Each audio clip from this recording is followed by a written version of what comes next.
Hello everybody, welcome into our latest live broadcast. Today it is the 8th of July 2025, it's Tuesday. My name is Kerry Holzman and Amazon Prime Day is going on. I don't know why it's called Amazon Prime Day. It's going on for the next 4 days, today, tomorrow, Thursday, and Friday.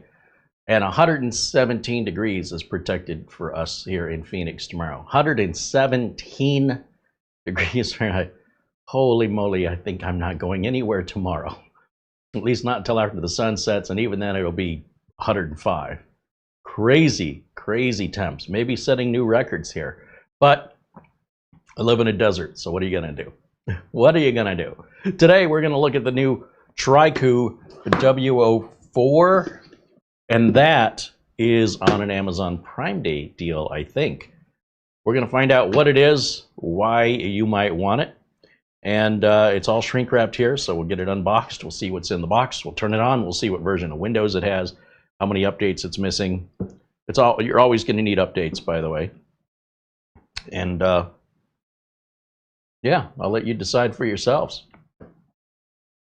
We certainly like the other Trycoos and Paladins we've looked at. So and WO-4, I think it's all the same company. Just offering varying models and price points between them. And not uncommon in the industry where Ace Magic and Camrui and Apogi, and they're all the same company. Not Minisform, but B-Link and Trycoo, I believe, are the same company. In any event, welcome in. Good to see everybody joining us in the chat. Thank you, members, for being here and for supporting us. Hello to Eugene Ildago and Dustin Fuller.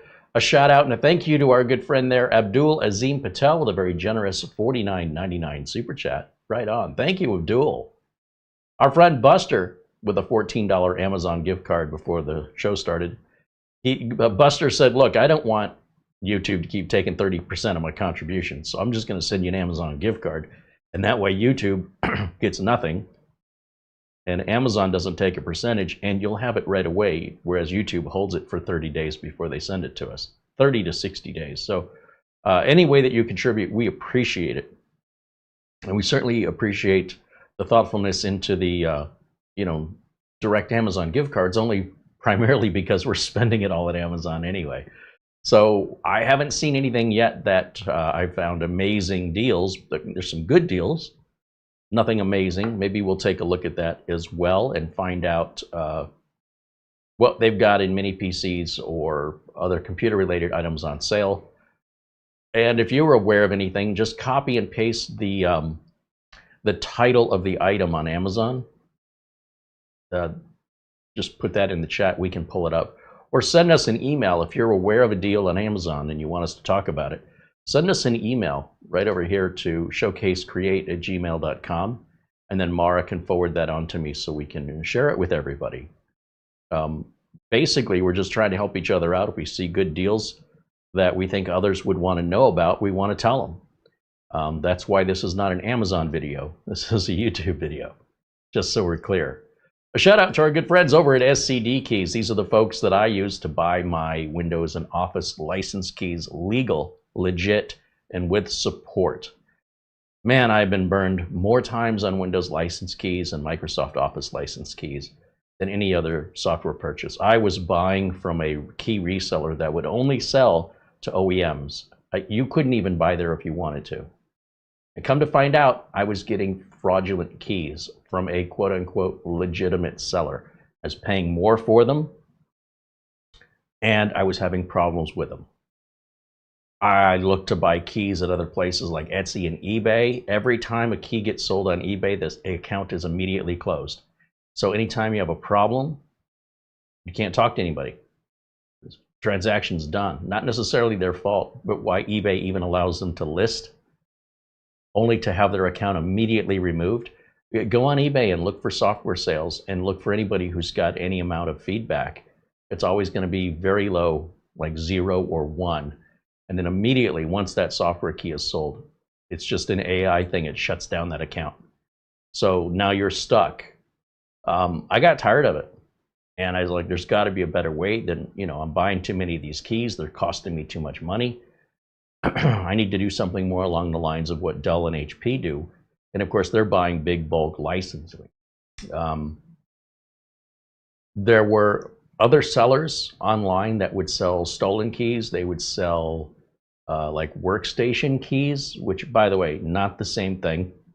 Windows 11 Pro and Windows 11 Workstation, or Pro for Workstation, I think that's what it's called.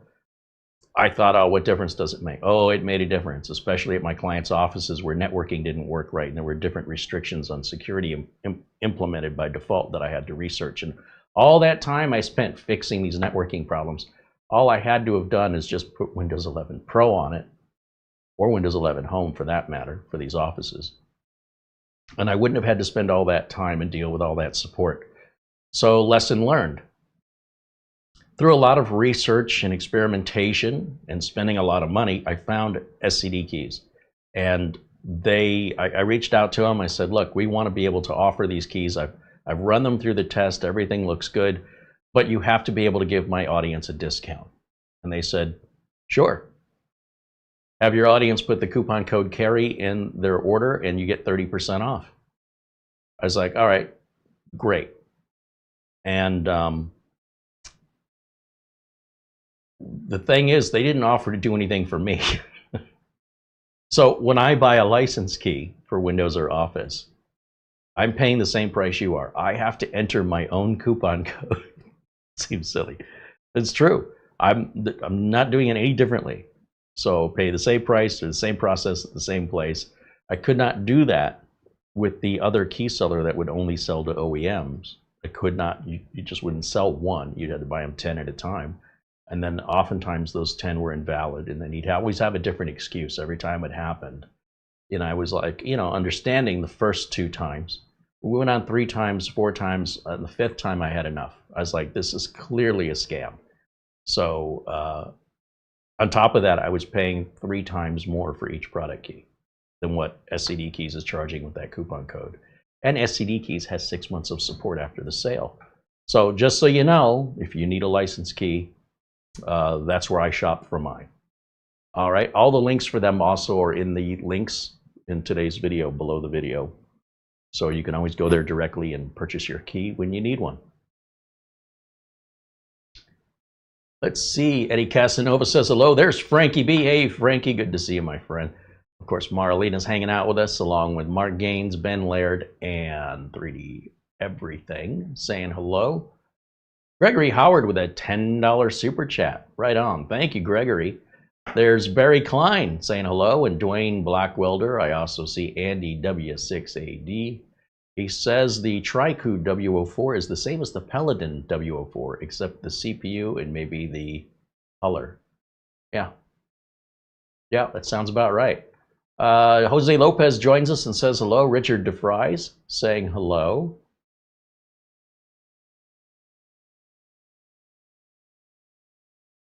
Rick Dusk says hello. I'm back from a long hiatus. I'm glad to be back with all you great people. Well, great to have you back, Rick. Welcome in. Good to see you.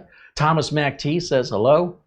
Peter Laycock, our friend Buster, says hello to everybody. That all the best from Bonnie, Scotland, where the temperature in Edinburgh right now, 61 degrees Fahrenheit or 16.1 degrees Celsius. That sounds like it's warming up. Want to trade? And see, Mark Baggett says hello.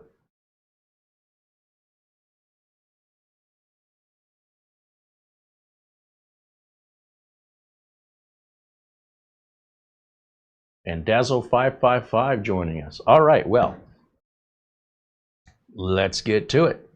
The Trycoo WO4. Let's go over to the Amazon page right now and just take a look at what this is before we open it. We can compare it to the pictures and description that way.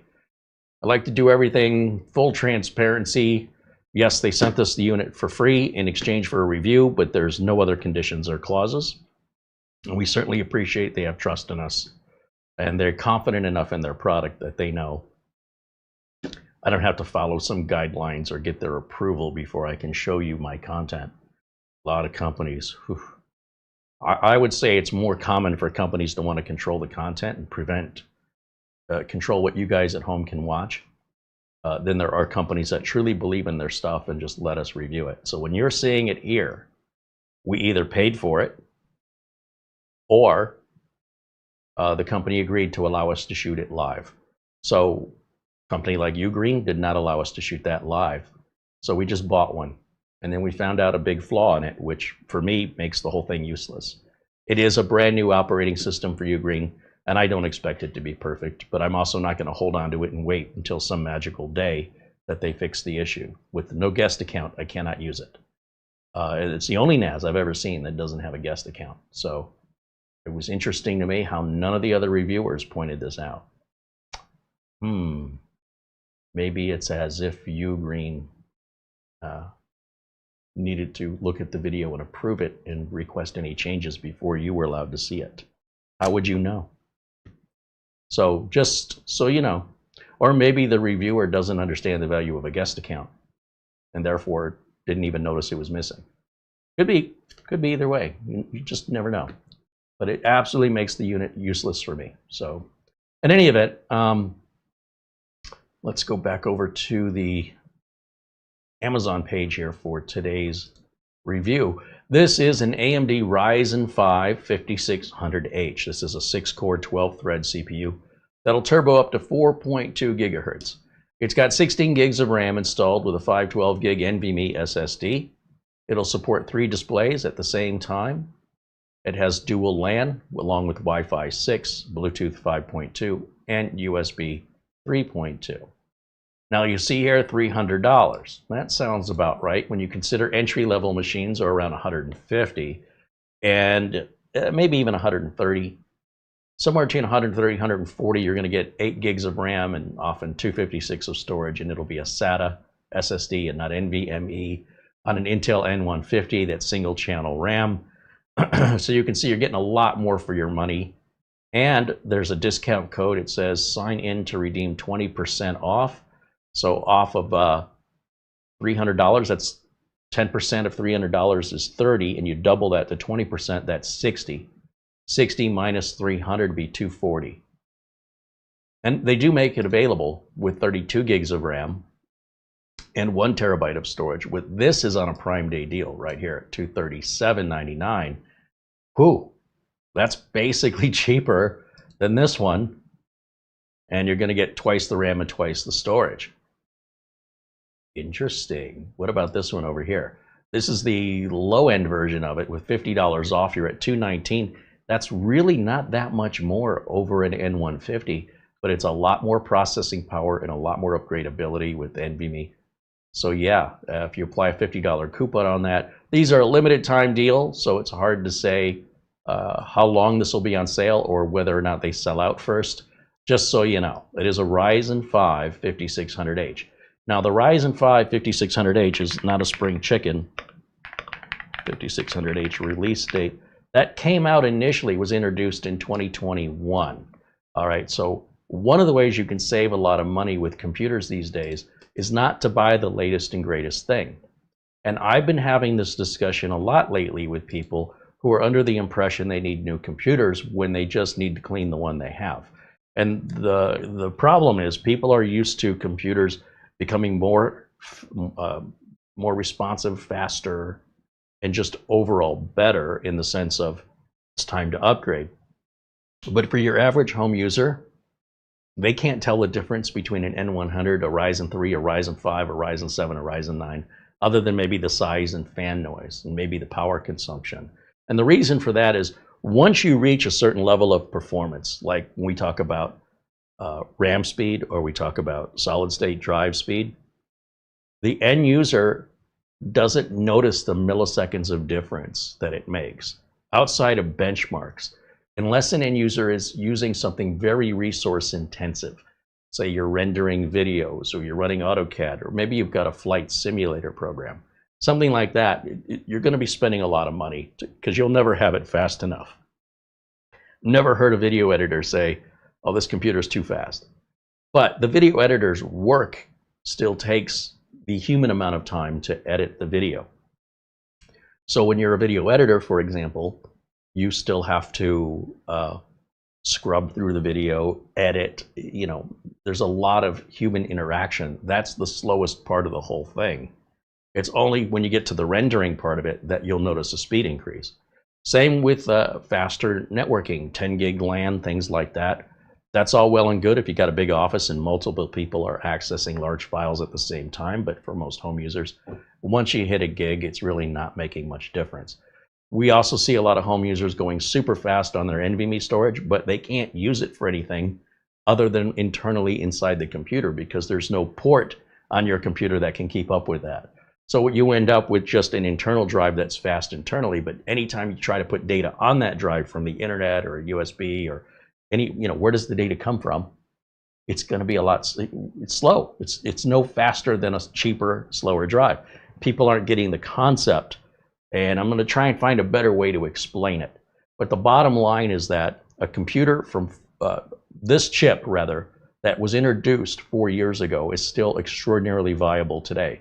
Furthermore, if you look on Amazon and you look at 10th gen, 11th gen, 12th gen, 13th, 14th, and Ultra processors are all being sold today.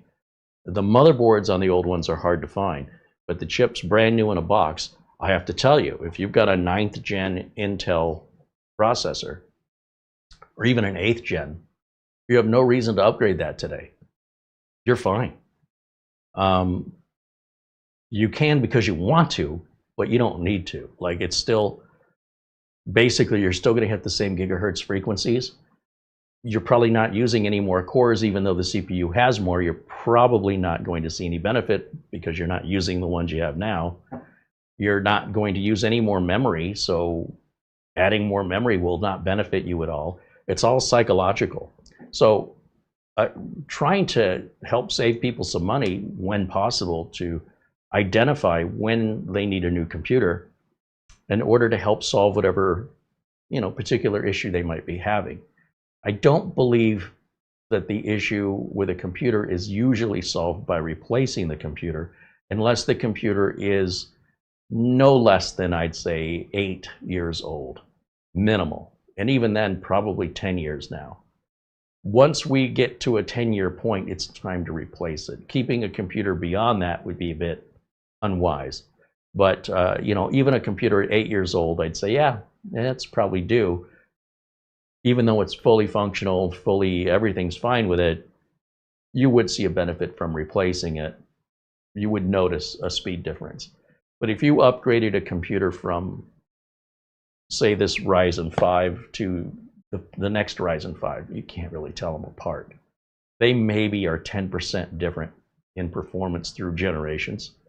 So if there's been 4 generations, if there's a new generation every year, then you could say, well, a 2025 version of a Ryzen 5 processor would be 40% faster, but the RAM wouldn't necessarily be 40% faster. The storage won't be 40% faster. You aren't going to be 40% faster. Your Word, if it opens in 3 seconds and now you can make that 40% faster, would you even notice? Because if you blinked, you'd miss the performance difference. You won't type any faster. Your internet's not any faster. As a media playback, it's not going to play your movies any faster. You understand what I'm saying? So a lot of it has to do with very specialized resource-intensive applications that justify high-end machines. And the other part of it is just simply marketing to get you to drool over something that you don't need, but you want. That's why people buy Corvettes. But that being said, there's no right or wrong to it. It's just that I lean towards being pragmatic and practical. And I do try to help people solve computer problems. When we talk about emotional needs or people that don't want to let things go, they're sort of stuck in their ways, that's not my job. Like, they can do whatever they want. I just have to know where the limits of where I can help them are. So with that being said, when Trycoo offered us the WO-4, and I had a feeling this was going on Prime, I just didn't know which version of it. I thought this could be a really good deal for many people who perhaps the budget line at $140, $150 is just a little too low for them. And again, when you're dealing with the N95, N97, N100, N150, any Intel CPU that starts with the letter N, You can save about $100 by purchasing that, but trying to put more than 16 gigs of RAM in it and trying to put a faster solid state drive in it, it's all a waste of your time and money, because your N100 CPU, which is soldered to the board, can only handle so much. So even if it will identify that you've put 32 gigs of RAM in it, doesn't mean it's using it. If you're only 80 pounds and you order 40 pounds worth of food for dinner, you're not eating all of it. I don't care how cheaply you got it. More is not always better, and it's just going to go to waste. It's just not possible for you to just in one sitting sit down and eat half your body weight. It's just not going to happen. And in the same time, a lot of people don't need that anyway. A lot of people just need, especially business users, they need to open Word, Excel, PowerPoint. They're not playing games. The minute you start playing games, you must have time and money. Time for the high-end computers, time to play the games, money to buy the high-end, money to pay for the games. It's an endless stream of income. They want you to subscribe. You want a monthly bill going out. And you're essentially, when you're playing games, you're solving problems and working, but instead of getting paid to work and actually accomplishing something, you are paying to go to work and to problem solve and troubleshoot, and you're paying for that. I mean, to each their own, but it doesn't sound like anything I'd want to pay for. But if you notice online, most of the trouble that people have with their computers, whether it's Windows updates that don't work or games that crash, it's often related to gaming.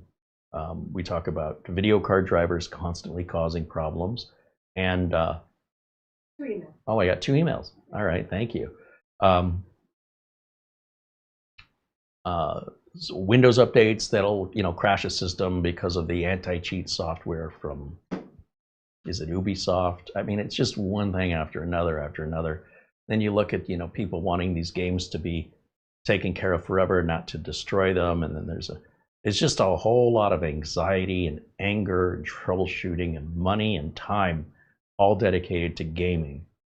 And I mean, if you're making the game, if you're on the other side of it and you're developing the game and you're getting paid and these people are paying you to play your game, you only had to develop it once. All you're doing is selling copies. Whew, that's some good money right there. So I don't care which one of these you fit into, if you're a gamer or you're a home user, but set your expectations accordingly.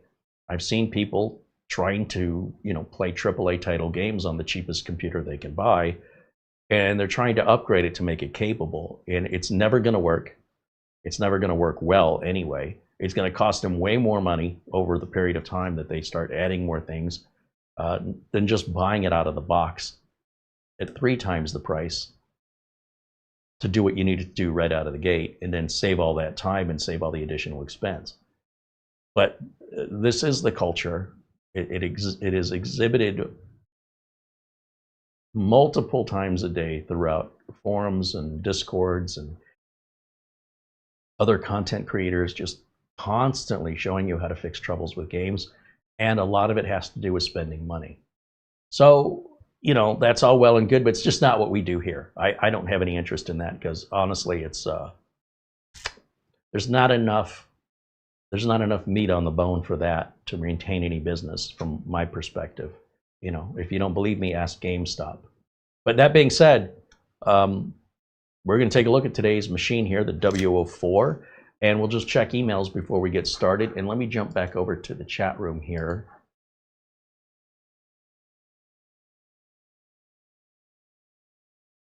Rick Duss said, my current Windows 10 PC is so ancient it doesn't even have the specs for Windows 11 to be installed. If I recall, Windows 10 will be out of support this coming October. Microsoft has extended support for an additional year if you sign up for a Microsoft account, and you don't have to back your data up to it, but if you synchronize your PC settings, you'll get an extra year of support. So you'll be good for another year. And by the way, once you synchronize your PC settings, you can sign out of your Microsoft account, and you never need to sign into it again. You'll maintain the extended updates for 1 year. So you just have to do that one thing.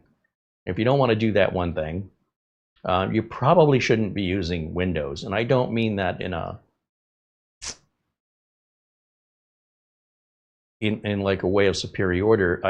I'm referring to it in a way of just your safety and with regards to being able to secure yourself. If you can't afford to lock your doors, then how can you sleep well at night? What stops anybody from entering your house at any time? Maybe it's never happened. That's what people say until it does. So when Windows 10 goes out of support and you're not willing to create that free Microsoft account, again, not for any personal data, just to sync your PC settings, once you draw that line in the sand, you shouldn't be using Windows anymore. That's it. It's time for you to move to Linux or Mac. Go to Apple products, just for your own safety. That being said, what you do at the end of the day is up to you. I'm just giving you some advice. And your consequences, if you choose not to follow that advice, you probably won't care about until they happen. Give it time. And then you'll understand. Some people just have to go along their own path. I respect that. And then they will need to recover from the injuries, financial injuries, data theft injuries, etc. They'll have to deal with that. And I would prefer you didn't. But if you've never had to deal with that before, you just basically invite people to rob you if you don't update. It's basically saying to the laziest of the lazy that they can come take your stuff. You're basically giving it away. So they may not see you at first, but as the months go on without updates, they're going to see you. And they're going to take it. And it's likely going to be weeks or months before you even realized what happened. Yeah, and then you'll say, oh, this must have been what Carrie was talking about. Yeah, I also don't suggest you light yourself on fire. I can't stop you from doing it, but if you self-immolate, you'll understand why at that point, if you don't now, why you shouldn't. To me, it's kind of the same thing. It'll ruin your life. It'll make it miserable for a long time, and it's very easily preventable. So take that information and do what you will with it, but at the same time, you can't claim you didn't know. If you want to learn more about the extended security updates, or ESU, for Windows 10, just type it into Google or here in YouTube. There's many, many videos and articles that detail how that works so that we can get on with doing this.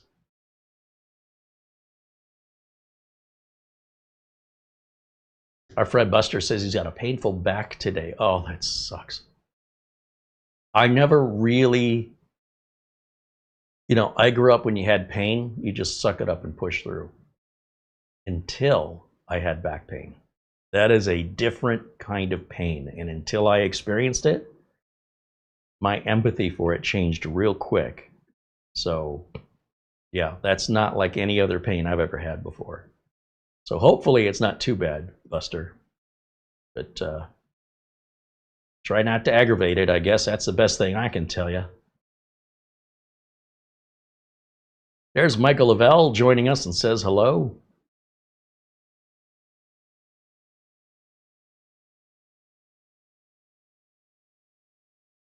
Rick says, thank you for the info. My pleasure. Appreciate you asking the question. And Rajan Guy says, my current CPU is an AMD Ryzen 5 3600X. Nothing wrong with that.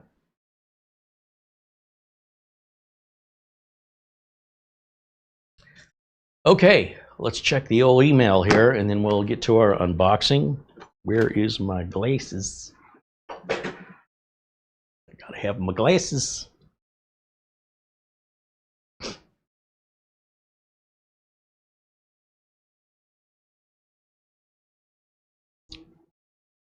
Our friend Barry Klein sends an Amazon gift card. Here's a Prime number value gift card for Prime days. Now go hunt down those bargains.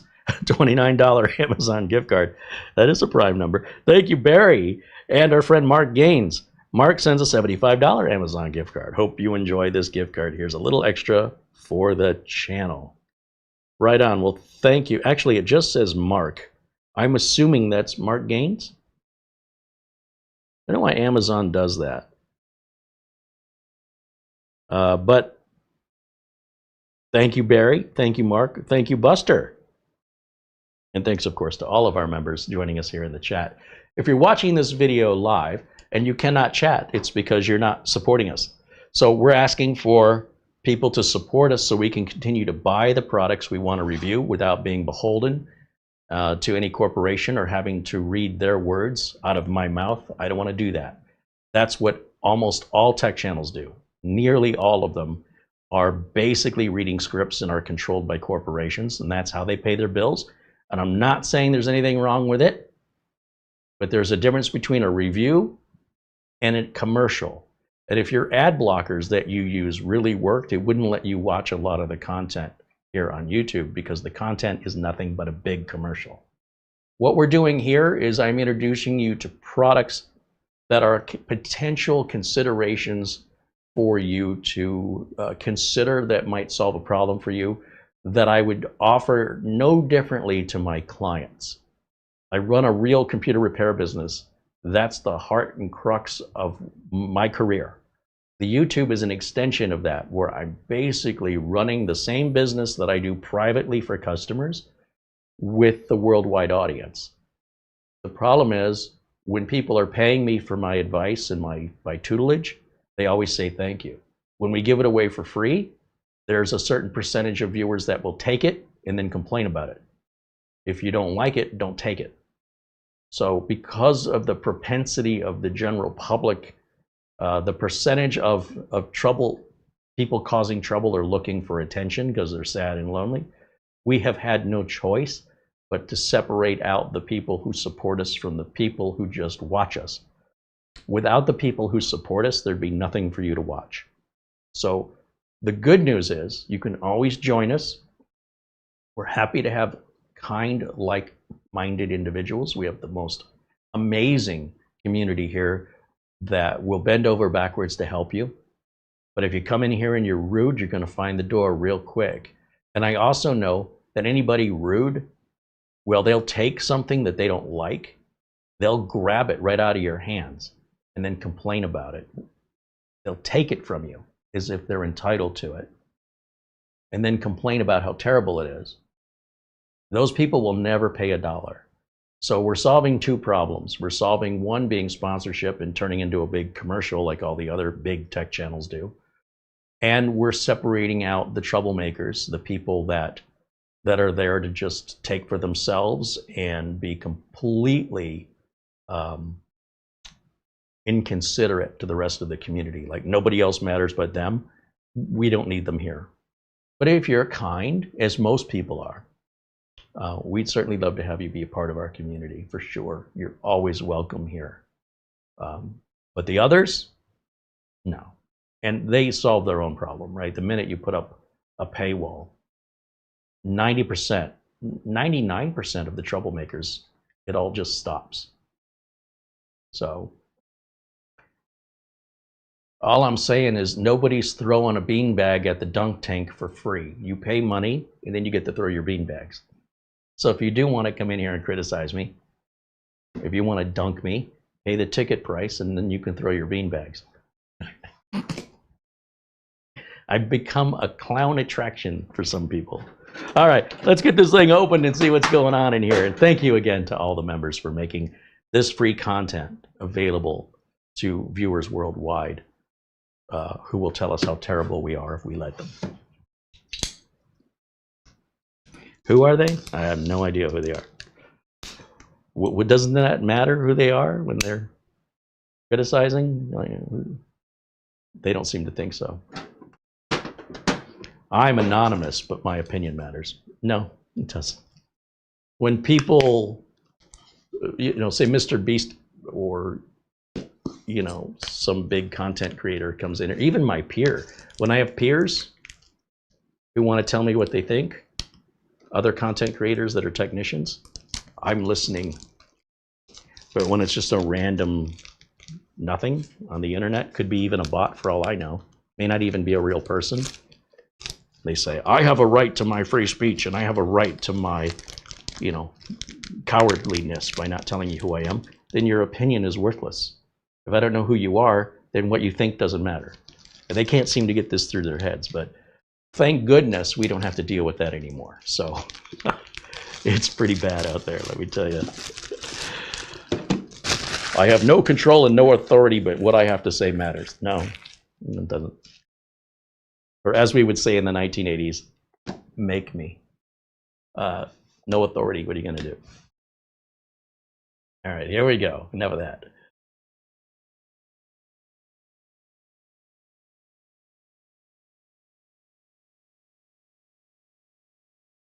I'm just looking here in the chat before I start paying attention to this. I'm taking one last look here. Andy says a dunk tank sounds kind of good when it's 105 degrees outside. Well, you're assuming the dunk tank, it hasn't just heated up in the sun to become a warm toilet bowl. Anyway, let's get off of that subject. Trycoo WO4, here we go.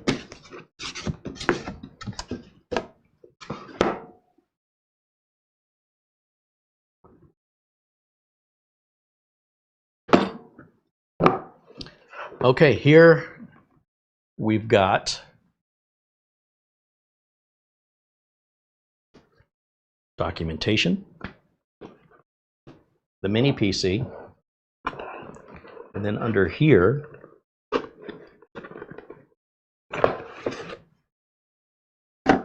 we have a VESA mounting bracket,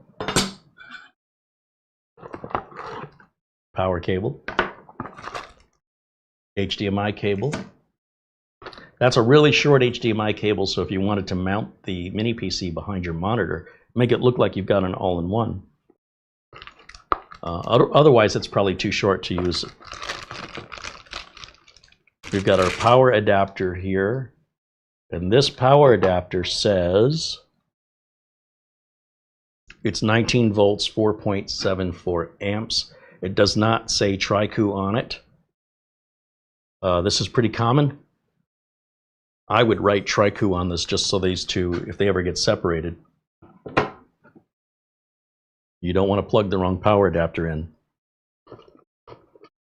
We have a quality inspection, a little piece of paper there. We've got some screws. So these screws are going to be used for a couple of things. When you see this many screws with a mini PC, it usually indicates for an internal SATA hard drive. Now, I would not put an internal SATA hard drive in a little mini computer. All you're doing is trapping more heat in it. And it won't run any faster inside of the computer than if you just plugged it in through USB 3. So just buy an external USB cable, and you don't even have to buy an enclosure.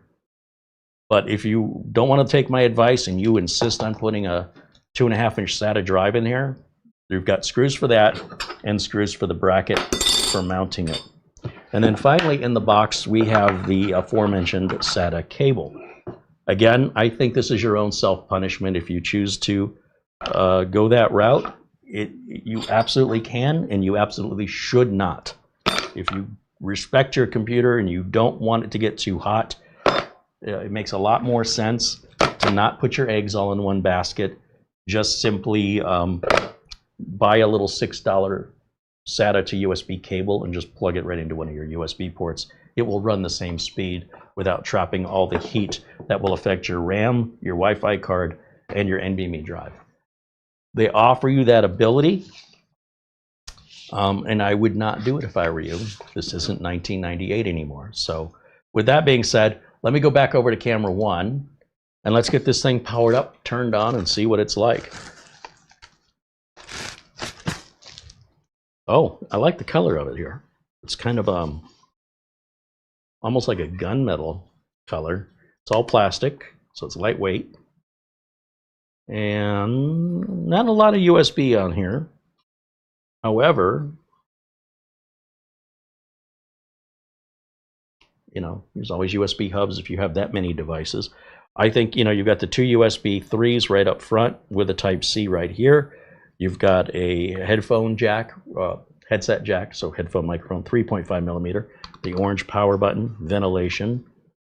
You've got display port, HDMI port, Ethernet, power jack, and two USB 2s, which is ideal for your keyboard and mouse. And that's pretty much all she wrote. Let me bring it up to the camera and I'll show you closer up here.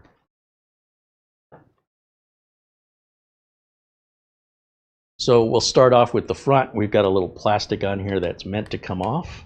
That's just to keep it nice and shiny and prevent any scuffing in shipping.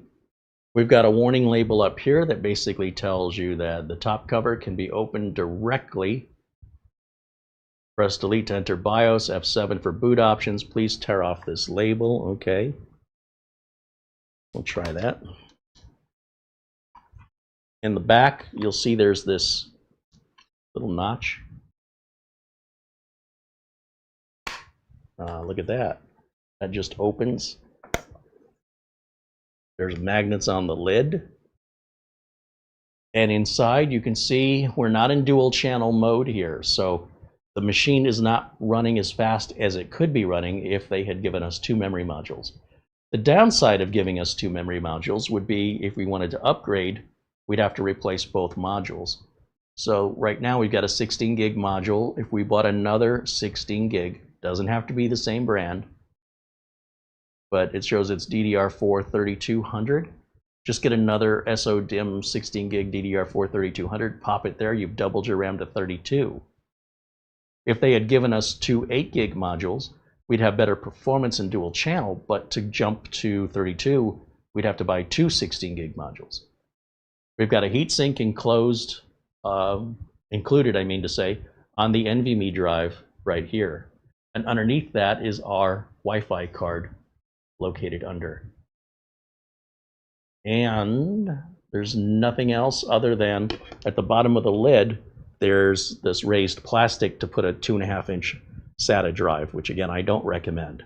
Sometimes I've seen these magnets, the glue that holds them on can come off. And the problem is the lid's plastic and the metal is underneath this plastic. So if you ever see one of these opened up, or you've experienced this and you see the silver magnet down here, just get some glue. It doesn't matter what kind of glue you use, and glue that magnet back to the lid, because otherwise it'll never attach right. So that's the only downfall to this, is the strength of the glue, which could very much be affected by, the heat of the atmosphere you're keeping it in, or how the glue was applied at the factory. So that being said, there's the inside of it. Come around here, ventilation. And then we've got our ports in the back. This big heat sink is where your CPU air, all the hot air is going to come out through here. There's your barrel power connector. And then we got these warnings to turn the machine on without internet. That way you can go through the whole setup process without waiting for Windows updates that will delay. Your HDMI port, your display port, and your 2 USB 2s. And we'll peel one of those off and we'll peel the other one off. There we go. It doesn't matter which one of these you use. For people that are creating a little router, a soft router, and there may be some other specialized applications, most people never use both. They use one or the other. So I don't see a whole lot of value in having 2. However, there's no harm in having it. It's just probably you're only going to use one of them. And then, of course, on the bottom, the screws are in the corners away from the rubber feet. So that makes it a lot easier if you have to open up from the bottom. I can't imagine any reason why anybody would need to open this up. These 2 points here, these brass mounting holes, that's for mounting the VESA bracket. So I like that you don't have to remove the rubber feet to get to the screws, but more importantly, you shouldn't even need to get into there. Everything that's user serviceable is on this side. And if you needed to blow the dust out of this, you could simply just blow it right through the grill. You don't need to open it up to dust it out. These little machines very rarely collect much dust compared to a modern day desktop. And then the lid just goes right back on, locks down.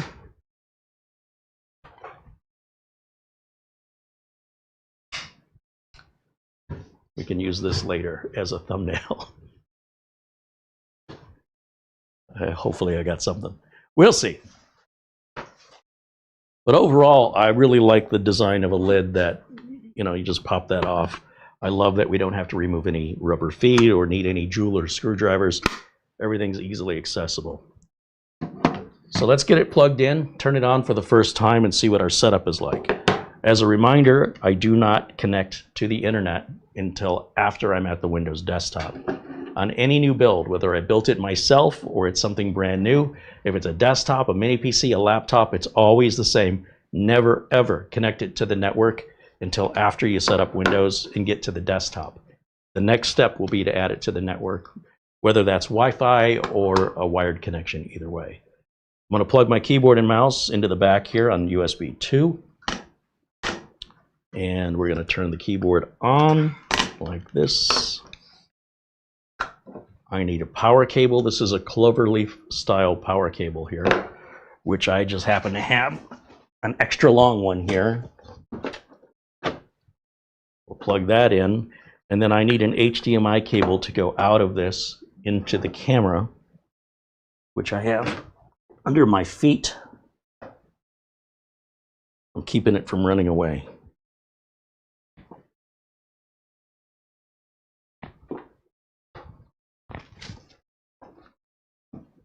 There we go. It's untangled for now. See how long that lasts. We'll plug this in here.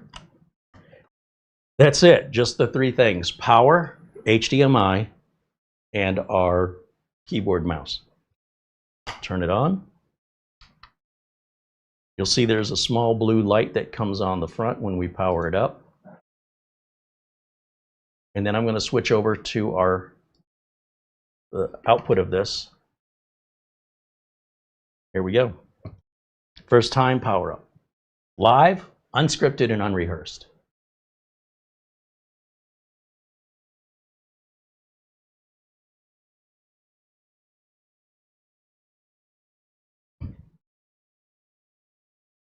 Your first power up is likely going to take the longest amount of time.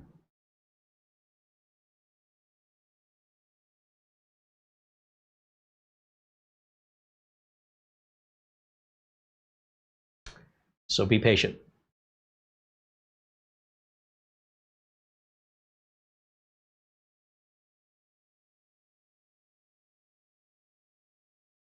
Lucretia said he's running a simulator game and listening to Carrie's rant. Well, I'm just trying to help people. It's like somebody's like, I'm really thirsty, and you go, here's some water. I don't want that water. It's not my brand. Okay, then die of thirst, I guess. I mean, it's frustrating because when you're offering somebody a solution that they really need, but they refuse to accept it, but at the same time they're asking for help, you know, there's sort of the no good deed goes unpunished thing where you're like, never mind, sorry, I tried to help, you know. So yeah, it gets frustrating. Because not everybody does that. A lot of people will say, wow, thank you so much. That solved my problem. You're welcome. That's how it's supposed to go. But apparently nobody told them that. All right, here's our first time out-of-box experience. Let's see here. I need to go full screen on this side so I can see it. Okay, mouse is working. So English, United States. Yeah, that's what I want. We'll click yes. And US again. US again. Skip that. I'm not going to connect to the internet. It says I don't have internet right here. Continue with limited setup is basically telling it you don't have internet twice. Sometimes on some computers you have to do a Shift F10. On this one, the way Trycoo has set it up, you don't have to go through those steps, so I appreciate that. We just accepted the license agreement. I'll put the username of user right in here like this. Enter, enter. And then finally, it'll come up and ask us about settings. It's not doing this silently. It's asking. It's very transparent. So you can turn these on and off. You can go in the control panel if you change your mind. I like my date and time to be set for me constantly because clocks always lose time. And the factory where this was built is in another country in another time zone. So the odds of you getting it in the same time zone, pretty low. But if you allow location setting on, then Windows can automatically keep your clock up to date, including during daylight saving time. And you never have to mess with it. This idea of setting the date and time went away with the flashing 12 on the VCR. I bet you haven't seen a flashing 12 o'clock in a long time in your life. We've moved on since then. Please join us, is all I'm saying. Now that we've answered all the questions, it comes up, it says, hello, we're getting some things ready. When it's done, we're going to get to the desktop. Then I will connect it to the internet. We can check for updates.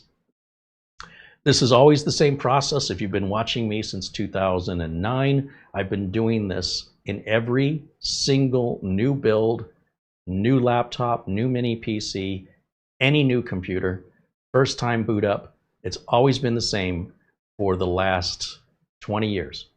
So, long before I had a YouTube channel, this has always been the same process. And if you've been watching for a long time, you must have seen me say this now thousands of times, thousands. So eventually, though, we're going to get the message out. It's just a lot of people still haven't discovered me. Some people may see me for the very first time in this video 3 years from now in 2028. They'll say, hey, I didn't know that. Well, we're doing our best to get the word out. But it's not that anything bad's going to happen if we plug the network cable into it. It'll force us into creating a Microsoft account, and it'll start doing updates, making the process of getting to the desktop take, upwards of a half an hour or longer. And I got other things to do with a live video here. And it looks like we booted into a 4K resolution. So let me just right click on the desktop, go to display settings, and change this to 1080 because that text is way too tiny for me. 1920 by 1080 is what I want. Now, let's go back over here to camera 1 for a second. I'm going to grab my Ethernet cable. And I want you to watch what happens when I plug this in. If you look at the start menu, for example, let's just put myself in a corner. And let's take a look at this start menu. You see how there's just a lot of gray boxes in there? When I plug the internet in, it's going to take a minute, but if you watch the bottom right corner, that little globe down here in the bottom right corner is going to change to a little monitor, and it's going to get an IP address from my router, which then gives it internet access, which then Microsoft reaches out to their servers, depending on your region. And like if you're in the EU and there's certain laws there versus in the United States, this propagates accordingly. Okay, so that's how that works. That's why those don't appear until you have network access. Then we're going to go to settings, and the first thing I want to do, because it takes a long time, is I'm just going to go to Windows Update, and I want to check for updates. All right, and while it's doing updates, we can look at some of the specs on this. Device Manager, MS Info, stuff like that. And I do make a couple of little changes here. First, let me get rid of camera 1 so we can see that whole screen. And let's go over to advanced options here, and we're going to turn on keep me up to date and notify me when a restart's required. I do see an optional update. I always grab optional updates. It's up to you if you want to. You will eventually get any updates that are required. I personally feel like all updates are good updates. So a lot of times when people have problems with updates, it's identifying a previous condition, a previously existing condition that they just simply weren't aware of. My computer was running great until I downloaded the latest update. No, your computer had a pre-existing problem you were unaware of, and when you put the update on, then you were able to identify there's a problem with your computer. It's not the update in most cases that's the problem. It's usually the computer, and it's usually some customization or a piece of software that has an issue. It may not always be the user's fault, but it's also not automatically Microsoft's fault.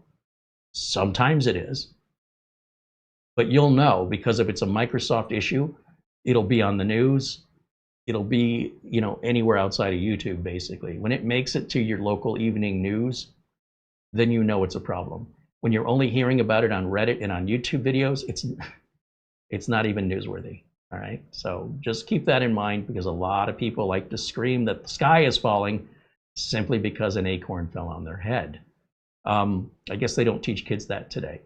Let's take a look at our device manager. Well, first of all, let's go to the system properties and let's see what's in here. The WO-4 is an AMD Ryzen 5 5600H with Radeon graphics. 16 gigs of RAM is installed, 15.4 is usable because our Radeon graphics is using some of that. Down lower, it says it's Windows 11 Pro, but it's very old. So 22H2 is very, very old. We're on 24H2, and this fall we're going to be on 25H2. To sit here and update this to 23H2 and then to 24H2, or to use the Windows Update Assistant and skip over 23H2, go right to 24H2. These are 6 gig downloads, folks. They take a long time to install. It's basically installing a whole new version of Windows 11. Think of it as Service Pack 1, Service Pack 2, Service Pack 3. Instead, we're calling it 22H2, 22H3, 22H4, and then soon 22H5. If you're watching this in 2028, it'll be 22H8. It's not rocket science, okay? And if you're further behind, you may even stop getting updates. It may tell you you can't update the computer anymore. You're already beyond your support for that version, and you must get the new version. Sometimes it's just easier to reinstall your operating system. It's up to you. You can sit and wait. If you're patient, just let it download 23H2. After an hour and a half, then you check for updates. You get 24H2, another hour, hour and a half, and then you have updates beyond that. Or you can just reinstall Windows from scratch and get it done a lot quicker. The problem people have with installing Windows from scratch is, what about my drivers? Well, drivers are real easy. We've got the drivers installed right now. In fact, if we go to our device manager, we'll right-click on the Start button, go to the device manager, and you can see all of the drivers are installed. There's no errors in here. And there goes a video driver right now. You see how the screen just went black? That's because Windows Update is putting a newer video driver in. So that's normal, and it just comes back. Also, if we look at MS-Info32, click on Start and just type in MS-Info. Right there it says System Information. This isn't System. This is System Information, 2 separate applications. And in System Information, we can see Secure Boot is currently off. BIOS mode is in UEFI. And what else does it tell us? A little bit about the CPU here. If we want to know our SM BIOS version, more about the build number of Windows, if you want to be that specific. I don't get that specific. I'm just interested if it's 22H2, 23H2, you know, which main version of Windows it is. And then sometimes you can even see your BIOS in here too.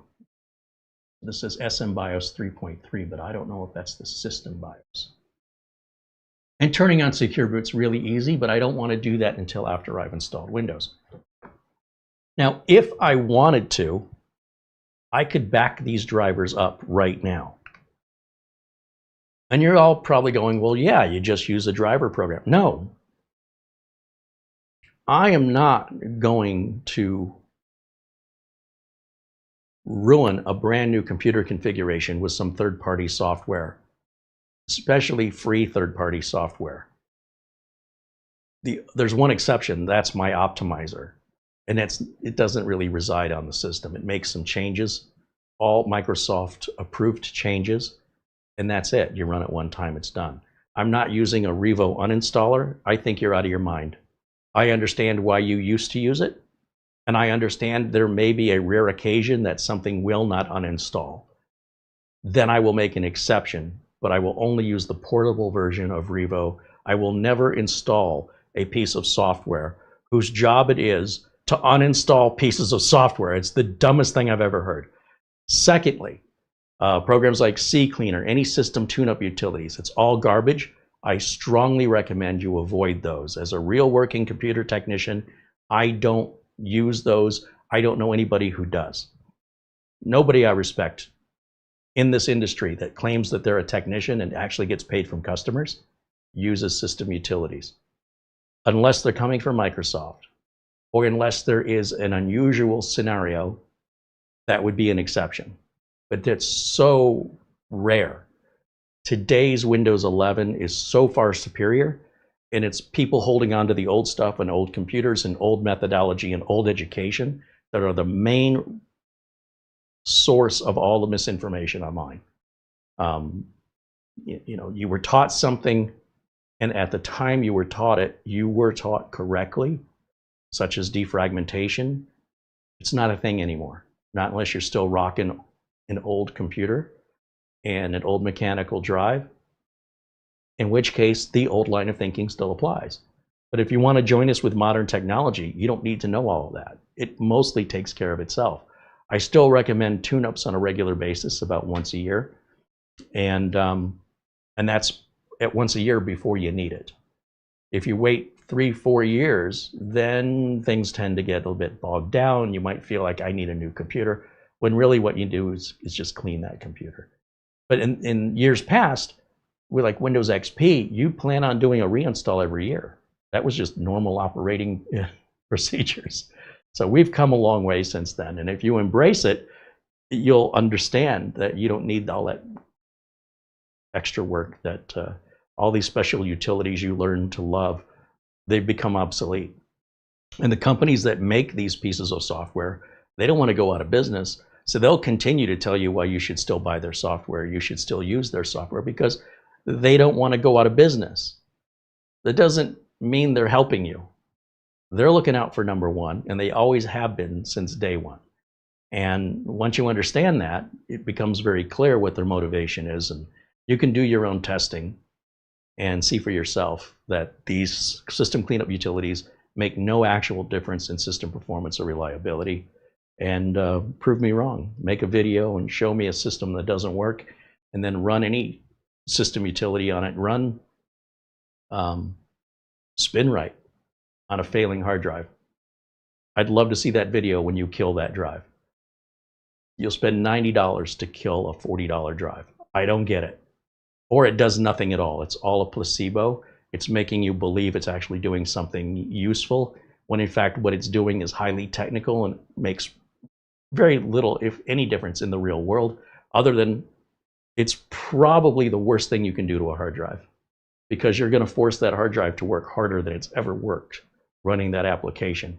And if your hard drive is already failing, that's not a good time to put it through a torture test. That'll kill it. So you spend your money and you believe what you want. As a professional computer technician, if I use tools like that, I wouldn't respect myself. All right, now, I think what we can do here, we can do one of two things.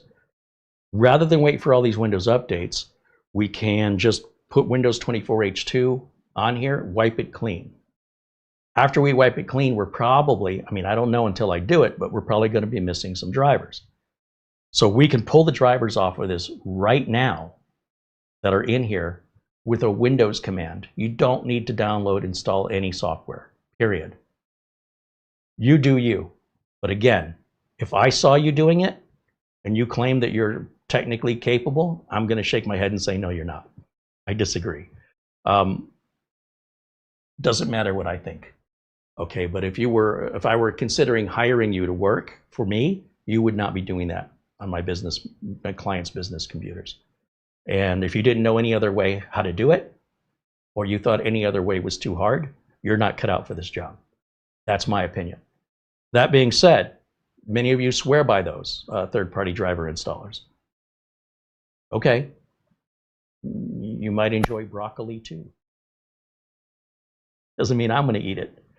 Now, with regards to the drivers, the other option we have is we can reinstall Windows 11 with 24H2 on it, see what drivers are missing when we're done, and then see if Trycoo has a download for us. So asking the chat room, which way would you like me to proceed? Because if we sit here and do this 22H2 update, and then I have to basically skip over 23H2 if we want to get this done today, download the Windows 11 Installation Assistant for free from Microsoft. Microsoft is not a third party. If you're getting utilities from Microsoft, the maker of the operating system, there's no better source. Who knows Windows better than the person or the company that made it? Understand what third party means.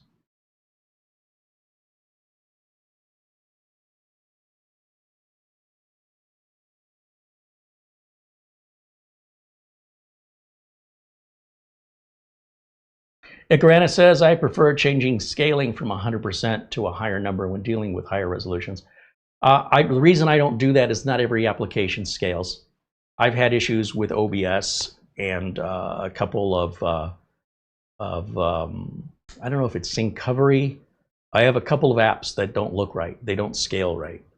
And so for me, I just set the resolution. But you know, you do you. Whatever you prefer is fine with me.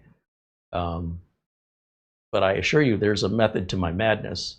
And there's nothing more frustrating than having everything scaled on the desktop and having an application that doesn't scale. And OBS is one that's really guilty of that too. Luke says he wants us to do the local driver backup and then do a clean install. Okay. So to do a local driver backup, we have a video that shows you how to do this. And on my utilities flash drive that I have somewhere in this drawer, where's my utilities? Right here is my utilities flash drive. I've got the command to back up the driver files. So we're going to plug the flash drive in right here, like so. And let me go full screen again over here on the desktop so I can see it. Here we go. Now I can see it.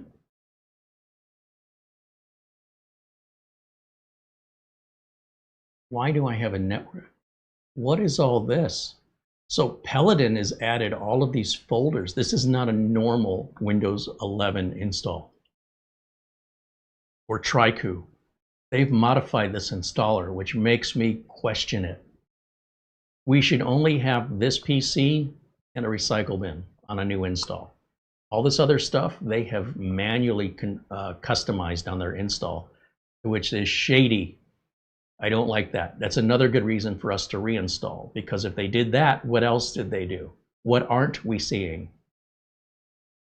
Maybe there isn't anything else, maybe there is. There's only one way to know for sure quickly, and that's to just wipe and reinstall. So if I go to the Windows folder down here, and we'll go to the flash drive, I have a text file that says driver backup. And Starshine sent us a comment showing this process right here that will create a backup folder for us called drivers on our C drive, and then it will export the drivers all with one command. This is the command right here. So if you want to freeze frame, take a screenshot of this, you can ignore everything else. You can ignore everything else. This is what we need right here. I'll right click on that and choose copy. Then I'm going to come down to the start menu here and I'm going to type CMD, which is short for command, and run as administrator is what I'm going to choose. And I'll click yes, and I'll go up here to this box up here and click that and paste. Edit, paste, and it starts running automatically. It pasted that in. I know it happened fast. You might need to rewind and go frame by frame. But as soon as I pasted it, it put that line in and press enter. And now it's done. So if I go back to the root directory, just in case you're curious, well, actually, let me not do it the old school way. I'll do it the way most people know. We go to our yellow folder here. And on our C drive, we now have a folder called drivers right here. These are all the drivers that we're using right now that are installed in Windows. Right click, properties, and we can see how many folders we've got and what size. It's 2 gigs worth of drivers. See how fast that computer is? No third-party utilities necessary. So we take this drivers folder, we right click on it, and we're going to copy that off of here, because when we go to reinstall Windows 11, we're going to wipe this hard drive out, which means we're going to wipe out the drivers folder. So we better put it on a flash drive or a NAS or somewhere we can get it. So I'm just going to right click on it and choose copy right here. And then I don't know that I have 2 gigs of free space on this utilities flash drive, so we'll just grab a different flash drive here that we will be able to pull back for drivers. So somewhere in my drawer, everything slid to the back. Somewhere back here, there's a nice pretty blue flash drive. I know this is not a fast flash drive, but that's okay. We're only moving 2 gigs. I'll plug it in here. Give that a second, and then we'll see that the new drive has been plugged in. We'll open that up. Should be empty. It is. And I'll just paste that drivers folder in there. Now, if you want to save this, and I recommend you do, Maybe call it Trycoo WO4 drivers. That would be a good name for that folder. Now bear in mind, while we are doing this copy, we're still doing those Windows updates in the background. In fact, it just finished, speak of the devil. I'm going to click Not Now because at this point they're redundant and we don't need them anymore. So we're going to give that about 5 minutes, whatever it takes. It's writing pretty slowly. This is a very cheap, very inexpensive flash drive. These are the flash drives I primarily use for BIOS flashing because you want something that's going to be slower, more compatible with any motherboard, not just the fastest flash drive available with some extraordinary capacity when you're just moving a 16 or 32 meg flash drive, and especially on an older system that can't even recognize drives of that capacity. So I always like to use these older, very inexpensive flash drives. These are made by Sam Data, and I was picking them up on Amazon in like a kit of 5 for, I don't know, 20 bucks or something, really super inexpensive. Now, however amount of time this takes, right, depends on the speed of the flash drive you're using, and also, you know, the size of the driver folder. 2 gigs is about normal. Now, we don't have to do it this way. We could also use a third-party driver software if you wanted to. I don't want to, and I find it insulting to my intelligence. We could also just go to the manufacturer after we reinstall Windows and see if they have a driver download there. Which way is going to be faster is all I'm asking you. This is pretty darn quick. And this saves us all the research later, and we'll no longer have to install drivers one by one. We can install the entire folder with basically 2 clicks, 3 clicks, and the whole thing's done for us.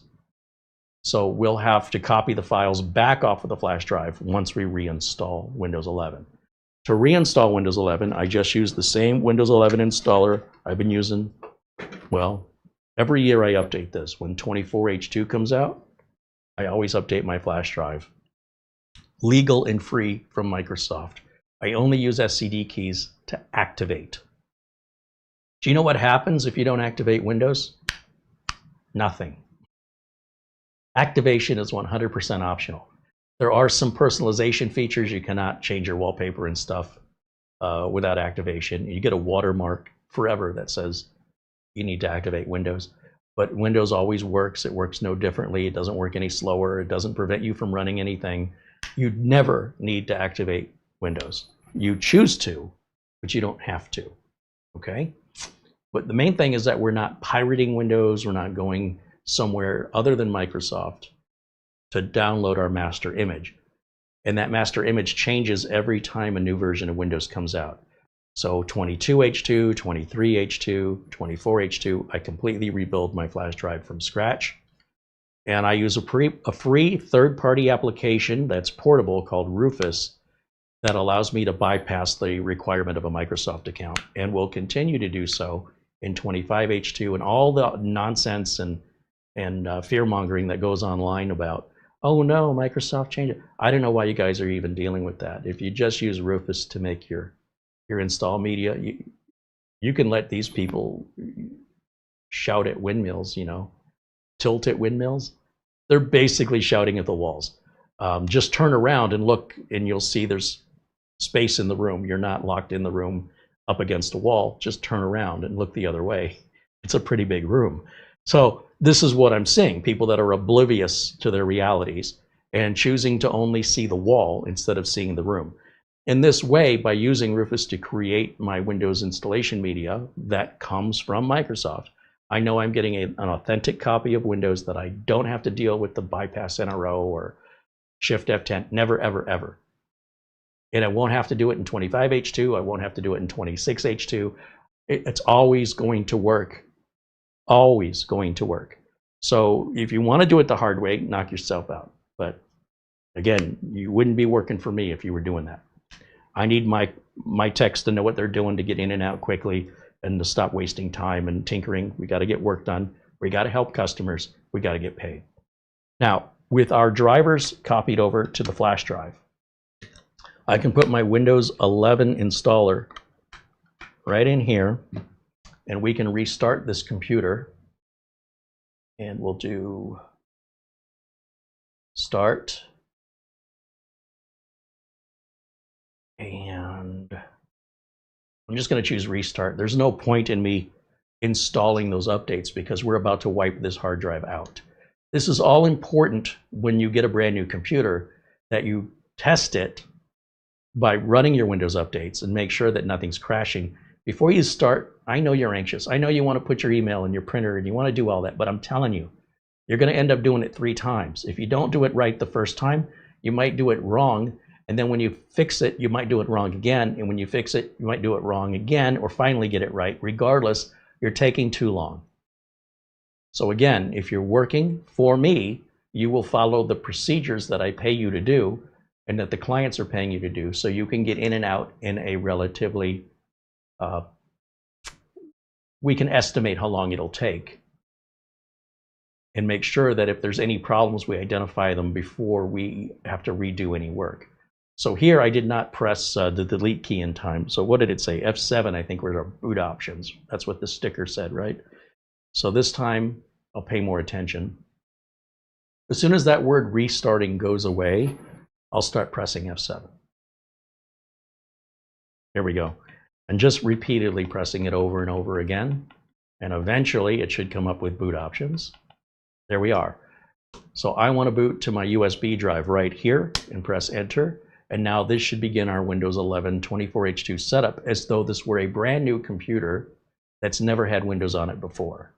And I'm going to show you how we do that. It's the same process I've shown dozens and dozens, if not hundreds and thousands of times with every version of Windows, from Windows XP to Windows Vista, Windows 8, Windows 7, Windows 10, Windows 11. It's always the same.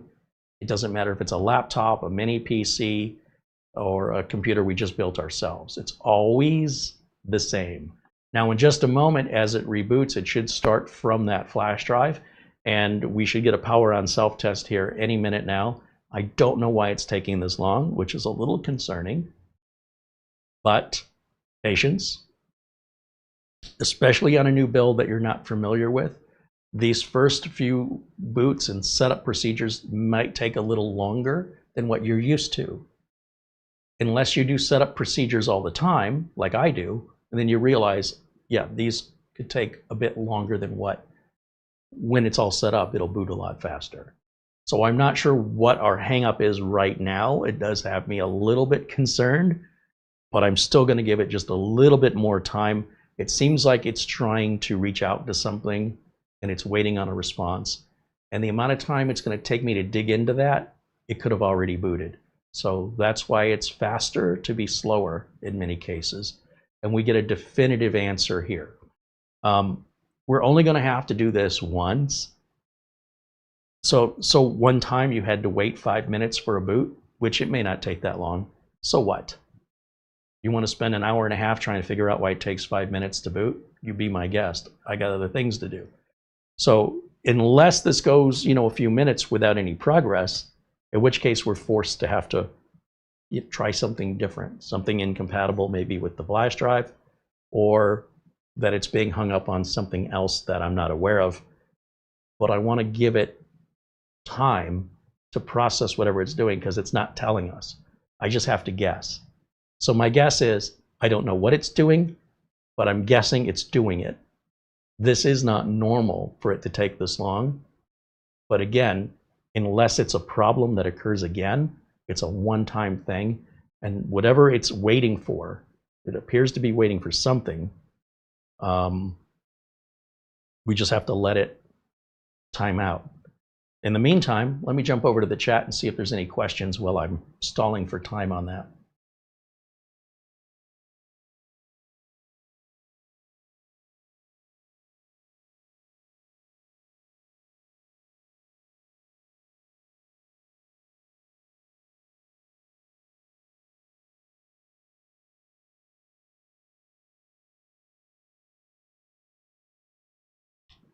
Dwayne says my window covered up some of the screen for the driver backup. Did it? I didn't think it was up on the right. I thought I had it down lower in the left. Let me try something here.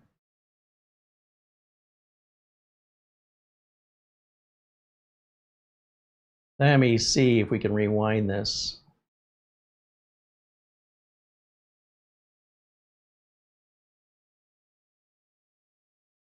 Oops.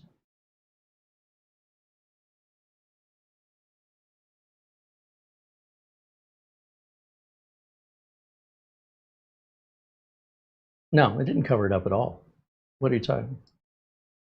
Oh, you're talking about the text file? None of that text file matters. Only the thing I highlighted in blue, it's not covered at all. So again, there is a video, an entire video just based on the driver backup if you want to go watch that. But I don't want to spend 2 hours talking about that, and then we don't have any time left to talk about this. So this is a quick shortcut reminder that if you want to dig more into that information, just go find the video on driver backup. But you don't need to know all that if you just follow what I showed you, which is very clear and the windows aren't overlapping. It's everything you need to know to make it work. If you want to read through that entire text file, go back and watch that other video. So, but I don't think there's anything in there that's, if you know to copy that one line, what else you need to know? Hey, whatever it was, I did talk about it in the driver video. So I want to see how, I can't see the other screen now. Hold on a minute. So we're still sitting at a no signal. This is taking way too long. So I'm going to try one other thing here. I'm going to pull power. I'm going to take the flash drive and I'm going to move it to the other USB port. And I want to make sure I've got this fully seated. There's been many an occasion that I'm not plugging cables in all the way. And I'm going to assume, what have I done wrong? And I want you to do that too. Anytime you're trying to solve a computer problem, before you blame Microsoft, before you start pointing your fingers, ask yourself this first question: what did I do wrong? Then see if the problem still exists. More times than not, you solve your own problem when you look to yourself for the answer. And I've just demonstrated that live. I am not immune from it. I do it too. You just witnessed it. So before I go blaming a BIOS or before I go blaming a compatibility issue, I need to look in the mirror and reevaluate if I've done everything correctly. Your overconfidence is what's going to bite you in the butt every single time. Therefore, it should be the first place you look. At least that's my methodology. Now, as you can see, we booted up a lot faster. We're already at the Windows 11 setup. I'm going to click Next, and US keyboard, we want to install Windows 11. We have to agree and click Next. Now, we know this had Windows 11 Pro on it. The Windows 11 Pro product key stays with the motherboard for life. I don't need to know what the product key is. It's no longer needed. So all I have to do is click I don't have a product key. So then Microsoft says, well, if you don't give us a product key, how are we supposed to know what your product key is for? I'll tell you what it's for. It's for Windows 11 Pro. If I put Windows 11 Home on this, it's not going to activate automatically because we never had a license for that. In fact, if I put any Windows 11 on here that is not Windows 11 Pro, it's not going to activate. So what's wrong with the computer? It's the user. The user created that problem. So I made sure I checked what version of Windows 11 I have, right? We looked at it together. Why do you think we did that? So Windows 11 Pro is what we had. That's what our license key is for. It will automatically apply that license key and reactivate for us. It won't even tell us it does it. It does it in the background silently, and I'll prove it to you later. You don't need a Microsoft account for that to work. We'll hit the next button. Now that we've selected Windows 11 Pro, we agree to their license agreement here. And then it's going to look for locations where we can install. Now we're going to see our Windows 11 flash drive and our internal hard drive. And this is why you should only have one drive connected to your computer when you're installing Windows. You're trying to be clever. You're trying to install all your NVMe drives and all your SATA drives, and then you install Windows and you end up half the time installing it on the wrong drive. When you're doing something like this, it is critical, especially if you're working for me. I'm not paying you to do the job 3 times and to wipe out somebody's data. You only have one drive installed in the computer, and that's drive 0 or disk 0. Disk 1 is the flash drive that contains our Windows 11 installer. Now we know for sure we're not going to be erasing a customer's data by mistake or installing to the wrong drive by mistake. Those are the rules if you're working for me. All of these disk zeros are all partitions that came from the factory, and what we're going to do is delete each one of those. So on disk 0, I want to see nothing but unallocated space. I don't want to see any partitions. So where there was a partition is now unallocated. But there's another partition here on disk 0. We're going to delete that one too.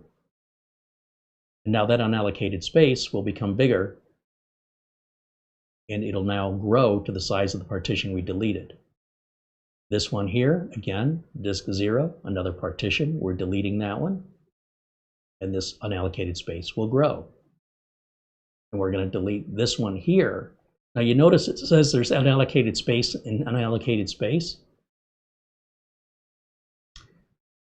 This is like standing in the middle of an elevator, okay? Instead of partition 1, this says person 1, and instead of unallocated space, this is the left wall and the right wall. You're standing between those two walls. When we take you out, it's nothing but a big empty elevator, so it becomes just one disk 0 of combined unallocated space of the total capacity of the drive. That's how the drive ships from the manufacturer when it's new. We have wiped everything off, all data, all formatting, it's all wiped out. Didn't matter if it was Mac OS or Linux, didn't matter. We have wiped it back to like new from the factory, and we're going to select that as our destination drive and hit next. Other than that, the rest of the install is the same on a new build, because a new build would already be defaulted to disk 0 with no partitions. But a used drive, you have to delete the partitions first. And when we delete the partitions, we are nuking, completely erasing the drive. We're going to go to Windows 11 install. Yep, we're going to hit install, and the process begins. At this point now, it's just a bit of a waiting game, and it shouldn't take very long to install Windows on a modern computer, just a few minutes. Once it's done, we'll go back to Windows updates, because there are updates since I created this flash drive, since Microsoft has updated the installer back in fall of 24. And the closer you get to the fall of 25, the more the updates accumulate. But Microsoft issues these cumulative updates that are big, almost like service packs, that contain a bunch of updates before them. The bottom line is it's important you grab all your updates so that when you check for Windows Update, it says no updates are available. If it's done all this and it's doing it without blue screening, then you can install your printer and set up your email, install Microsoft Office, et cetera, et cetera. And if you're smart, you will make a system image backup of it when you're done, and you will never do this for the life of that computer again. Something to think about. It's up to you. Using the Windows backup software is free. None of this costs you any money. Nothing I'm showing you will cost you a penny. Nothing I'm showing you requires any third-party software. Everything comes from Microsoft. The minute you step outside of Microsoft and you start having problems, what did you do? And what third-party application could have caused the problem? 80% of the time, that's your source. 20% of the time, could be something wrong, but it's pretty rare. People putting ad blockers on their browsers and other browser extensions hose up the whole experience, and it doesn't necessarily happen right away. So the end users can't correlate. They're not there technically to understand that the thing you did 3 months ago is the problem you're having today, because the updates you put on today are now conflicting with that software that was written usually on a budget. It's not the best software. Most third-party software isn't that good. There are exceptions, but especially if it's free, it's written to I would liken it to like somebody giving you a free meal at a food kitchen. It's probably not the best food you ever ate, but it's free and it does the job. If you get an upset stomach later, you ate. You know what I mean? There's nobody to really complain to. If you want to pay for a meal, you can get what you want, whatever you can afford. You know what I mean? It's in much the same way when you're getting free downloads from places, third party, they are often eventually going to cause you a problem. Some within minutes, some within months. Give it time. So again, if you're diagnosing a bizarre computer problem that happens after an update, it's likely not the update. It's some incompatible software that was not written according to Microsoft's recommendation to be compatible. The manufacturers take shortcuts, especially if the product is free. They don't owe you a darn thing. And oftentimes they're spying on you, and that's how they're getting paid. So as long as their spying works, they're getting paid. That's all they care about. If you're okay with it, I'm okay with it. Just trying to empower you to have a better overall PC ownership experience by getting out of those bad habits. Those days of needing those applications, that ship sailed a long time ago. Now, if you're still running Windows 7, well, different story, or Windows 8. And especially now with Windows 10 support ending, a lot of people who don't want to go to Windows 11 have never used it, and they're just complaining about change. That is a disease that occurs to people as they age. It's not a disease children have, and it is a disease. I'm comfortable, I'm familiar, I don't want to change. Well, you've stopped growing as a human being. You've decided you don't want to learn anymore. You have decided it's too much of a hassle to embrace modern technology. And in my experience, I've been guilty of that myself. When I do finally open my eyes to it, I realize what a fool I've been. That my life could have been so much better if I just would have taken a few minutes to learn. It won't take your whole life. And within a couple of weeks, it'll be familiar to you again, whatever it is. A new car, a new job. Boy, there's nothing worse than starting a new job. And you got to meet all these new people and figure out how to navigate the building. You got to learn what all the new processes and procedures are. But after 2 weeks, it's nothing. Once you get through 2 weeks, it'll become your new favorite. So that's a mental block that some people will fight to their death to defend. It seems like a weird hill to die on, but it's their life. All right, so here we're just going to go through our standard procedure just like we did before, only now we don't have an international version of Windows install. We have specifically a United States English version of Windows on my installer. The manufacturers of these PCs make them to go around the world, and so they use a different kind of installer, which I could also do, but why would I? So this way we're not going to get as many, like we're not going to have the modified desktop and all that other stuff. I'll just show you. First of all, I've made a mistake here in that I have left my Ethernet cable plugged in. This should have been removed right at the get-go, but I've caught it in time. So we're just going to unplug it, because when we install Windows, we want no network connection.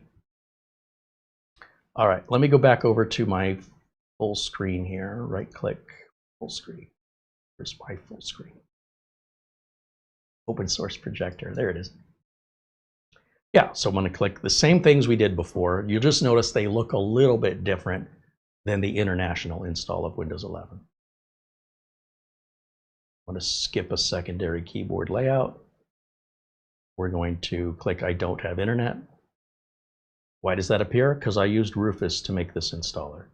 How did I do that? Just look up my previous videos. It's everything I'm telling you, we have covered it in a 2-hour or 3-hour video, but I can't keep re-going over it simply because you didn't go back and watch it. It's there waiting for you to watch it if you want to. That's what I love about YouTube. It's like you want somebody to read a book. Some of you want somebody to read a book to you. Well, the book is there in the library. Just go get it and read it. No, you get it for me and you read it for me. No. If you want to know it bad enough, we want to empower you to do whatever it is that interests you and show you where to go and what you need to do. But we don't want to do it for you unless you're paying us by the hour for our service. In which case, we're more than happy to take our time and bill the bejesus out of you to be your butler, to be your servant. I really want people to be self-reliant, and I want to give you all the tools, but I don't want to do it for you. I want to show you how to do it, and hopefully, not only do you do it, but you spread that information and help other people, and the world just becomes, a happier place. I assure you, with modern technology, for the most part, it makes life better. I don't want to go back to a over-the-air antenna with a little 4:3 standard definition television. No, thank you. I don't want to go back to a hanging wall on the phone. I'd rather not. I don't want to go back to having a Rolodex with people's names and numbers in it. No, thank you. I don't want to go back. It was so bad compared to today. And I may have been reluctant to move forward. I very rarely first. Sometimes things are a fad and they kind of come and go, and I kind of wait it out and see what's going on. And you know, it took me for a long, long time before I got a smartphone. If you guys remember, I had a flip phone for a very long time. And now that I got a smartphone, I wonder how I ever lived without it. Now that we're up at the desktop, I can plug the internet in. I'm also done with my USB flash drive. And we'll put that in the drawer. I'll grab my network cable. What do I do with it? Right here. And we're going to plug that in. And I can do one of two things at this point. Once the network gets an IP address, you'll see the start menu start to propagate. There it goes. And it'll automatically start doing Windows updates in the background, whether I like it or not. So if we go to Windows updates, like, let's just do that now. Let's go to Windows Update. And then I want to turn that option on, come over here. You know, I turn on all the same options every time. Very consistent. And that way I know approximately how long a job should take. And I know if something goes wrong, if I've always done it the same and it didn't go wrong before, that helps diagnose faster. But if I make it up as I go and things go wrong one time that didn't go wrong before, how do I know? What's the difference? So for me to stay in business, for me to be able to continue to work at the quickest pace possible, I have developed these processes for this reason. Now, while it's downloading updates, just out of curiosity, if we go to the device manager, how many devices are missing on a clean Windows install? I see 3. One's a network controller, an SM bus controller, and a encryption decryption controller, whatever that is. I don't care. I don't need to. Some of those drivers may be right in here through Windows Update. We won't know until we get through that. However, let's go through this first. We'll do our restart and we'll go back in the device manager and see if we're missing any drivers. If we are, I guarantee you we have them on the blue flash drive. And if we're not, then I guess we never needed to back the drivers up. Okay? If a default Windows install after hitting Windows updates provides all the drivers, they're not going away. If every driver that's missing is now fulfilled by Windows Update, there is no reason to back up your drivers anymore. We never go backwards, we only go forwards. Those drivers will never be taken away. There's no reason for you to hoard them or copy them anymore. The internet is your library. And if Windows, if the manufacturer of the operating system is providing those drivers, then they will provide those drivers forever until a different operating system comes out, if it's Windows 12 or whenever. You know, if that comes out in 5 years or whatever. So just so you know. Just so you know. All right, while we're waiting, let me jump over to the chat room. Oh, let me adjust my power settings too. I don't want the screen to go to sleep on me while we're live here. So give me 1 second. Oops. Looks like it's putting a video driver in just as I was about to do that. Murphy's Law. All right, there we go. And then I'm gonna, oh, see, it went into 4K mode. We're gonna go to Edit Power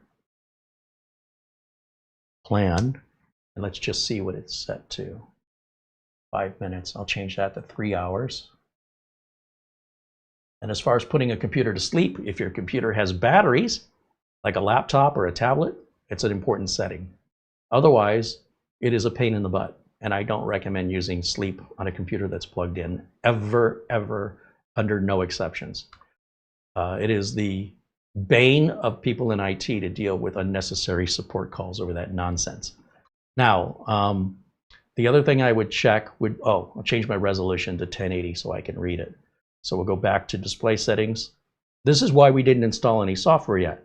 Until we've got the system running and we know it's working, only then do we start to customize it with our printer and our email and our programs. And when we do that, we do one at a time and we reboot. That way, if there's any problem that occurs after a reboot, you'll know it's the last thing you did that caused it. If you do everything at once and then you reboot, good luck figuring that out.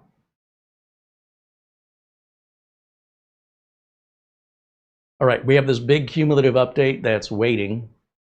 I'm going to check advanced options just to see if anything popped in there. Oh, 4.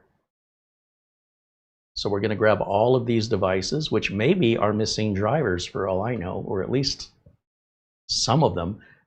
Now, while the cumulative is a big update that takes a while, the drivers are quick. They'll download and install very fast. I want every driver, unless it's for a printer. And then I'm going to check it, because sometimes it changes the printer interface, and depending on how you feel about that, you might want to keep your old printer interface. If it's not solving any problems for you and it's just changing the interface, what's the point? So that would be like the one time I would think twice as if it's for a printer. I've had too many customer support calls. They say, well, I used to click here to collate pages and it's not there anymore. Then I have to help the customer sift around in the new software update to try and figure out where it was moved. It's just a lot easier, don't change it. If the customer never had any complaints to begin with, then leave it alone with regards to printers. And that would be my only exception, is printers. On the other hand, a printer update, if you're having a printing problem, could resolve that printing problem for you. Okay, now I can go back to the chat while we're waiting over here, and we're going to jump over here. Here I am.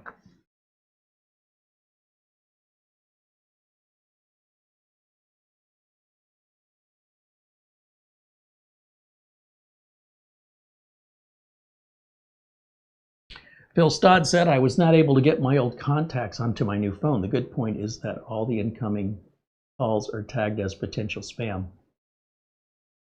Back in the day, when you go from a Samsung phone to another Samsung phone, there's a piece of software called Samsung Switch, and it'll move all that for you. But I don't know how many contacts you have in your phone. I think I had 60 or 70 in my phone, probably about the same today, maybe less. And what I did is I just sat down in front of the TV one evening and I started to enter my contacts manually. And I realized there was probably an easier way for me to do it. But the reason why this was good for me is I started to realize, I haven't talked to this person in over a year. Why are they still in my phone book? So I wouldn't move them over. Kind of forced me into house cleaning.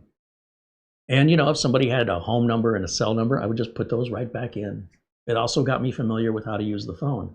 By the time you enter your 13th or 14th contact, you start getting really good at that process, figuring out where all the buttons are that you want to assign for your contact. And honestly, to do 60 or 70 contacts, it might take a half an hour, might take an hour.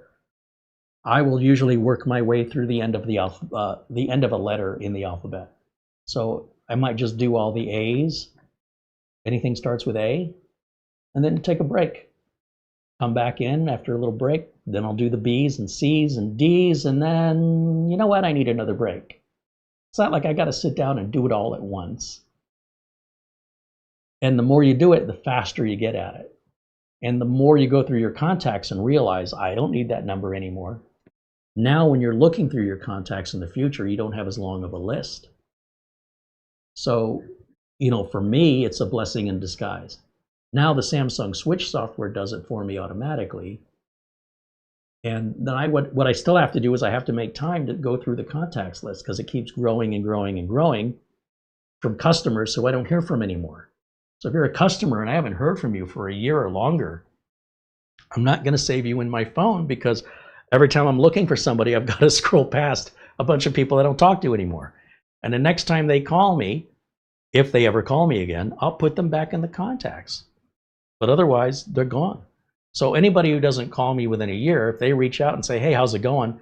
And I say, who is this? They don't realize that I have removed them from my contacts list, because it's been over a year since the last time we spoke.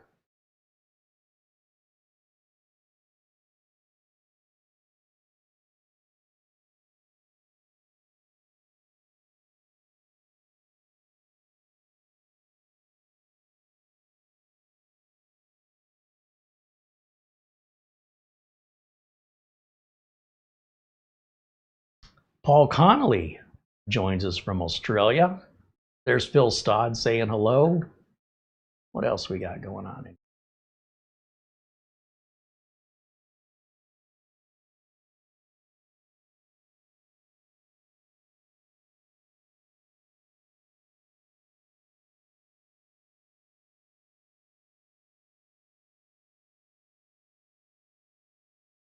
Rick Dust says, some people have asked why I bother with old 286, 386 PCs, and I answer back, it's my hobby. I enjoy reliving my early days of PCs and getting into games, getting their games to work, configuring, typing. So here's the disconnect, Rick.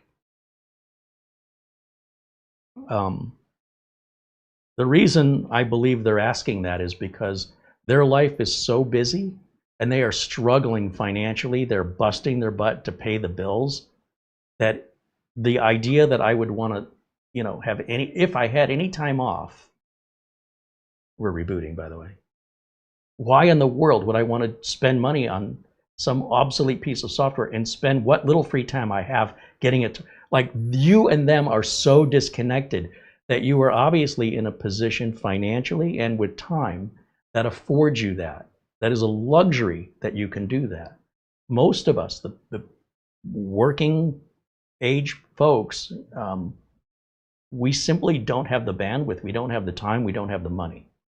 It's not that we wouldn't want to. I would love to go to the playground and play in the sandbox. Well, they don't have sandboxes anywhere. But at some point, I've lost interest in it because I know I could be spending that time to either recharge myself for the next day of work, or to try and figure out how am I going to pay this bill, or to deal with all the stresses that go on in life and interpersonal relationships, or maybe I just want to unwind and watch a little TV. And I would much rather do any of that than spend time and money on an old obsolete piece of hardware for nostalgia. And I think that's where the disconnect is. It's not that you're doing anything wrong, but most people can't wrap their heads around why anybody would voluntarily subject themselves to that amount of time and money when there's so many more important other things in life that make a difference. And again, it's not that you're doing anything wrong. It's that the reason people are so thrown by it is they can't imagine having the amount of time and money to be able to afford that and not have to worry about everything else going on in their life that they could enjoy and focus on it. So it's not a bad thing. It's just different situations. With a lot of people being evicted out of their, like right now in Arizona, in Phoenix, record numbers of eviction notices. I mean, if you're getting evicted from your place, you got nowhere to go. The last thing you're going to be doing is messing around with a 286 or a 386 computer. You know what I'm saying? And then they'll look at you like, are you crazy? You know, I might be living out in the street and you're here playing with old equipment. You're in a different place in life. That's all. Or it's important to you. It's not important to them. But do understand that is the disconnect. People can't wrap their heads around it because it's unfathomable to them. But you don't need their approval. It doesn't really matter what they think.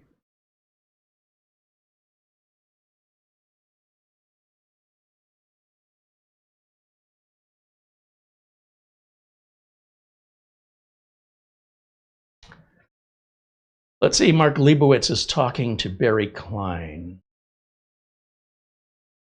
He says, this Trycoo WO4 looks essentially similar to the Paladin WO4 that I like, although it has 2 Ethernet jacks, which my low voltage subcontractor would like. Mark Leibowitz works as a computer repair technician. He's got his own shop in the Illinois, Chicago area.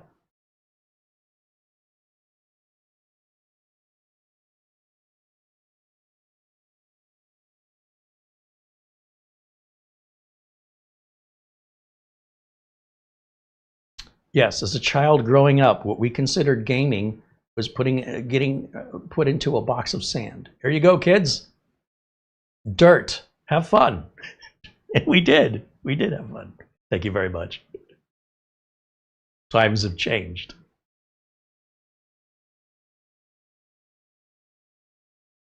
Andy W6AD mentions the difference between the Paladin WO4 and the Trycoo WO4.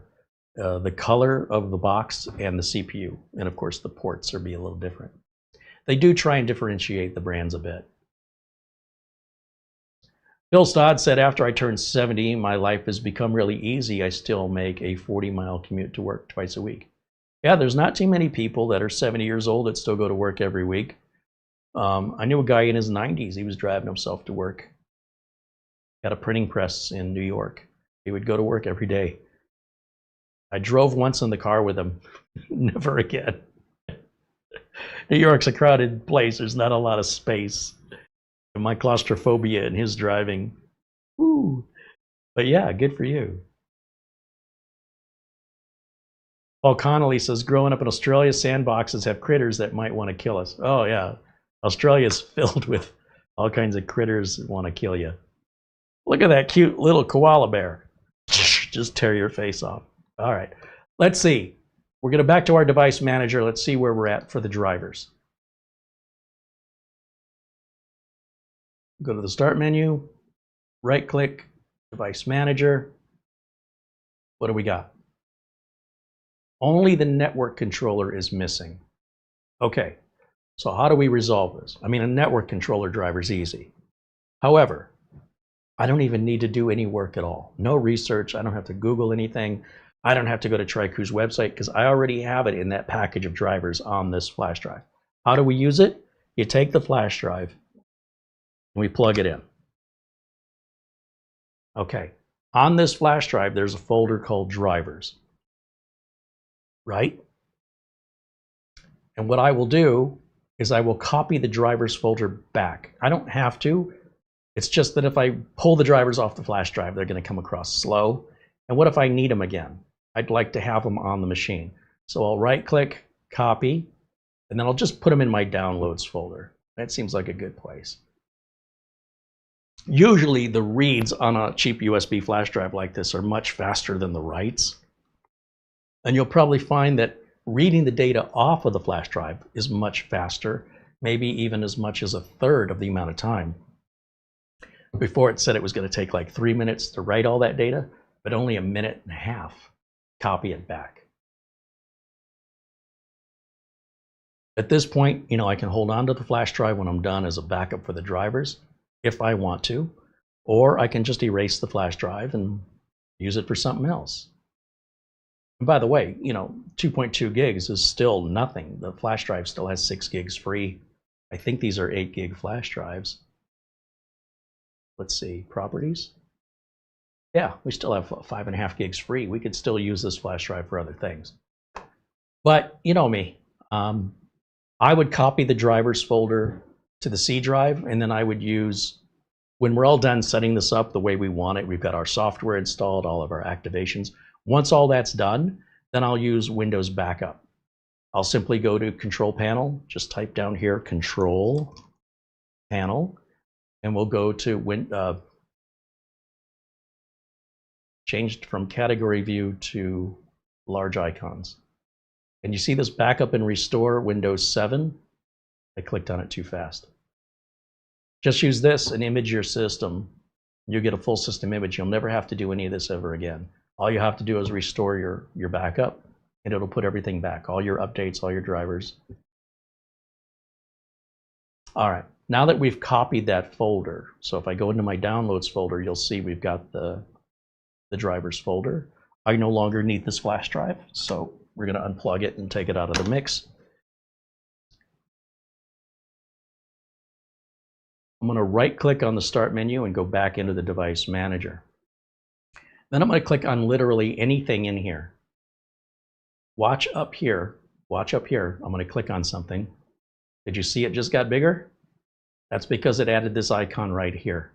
Add drivers.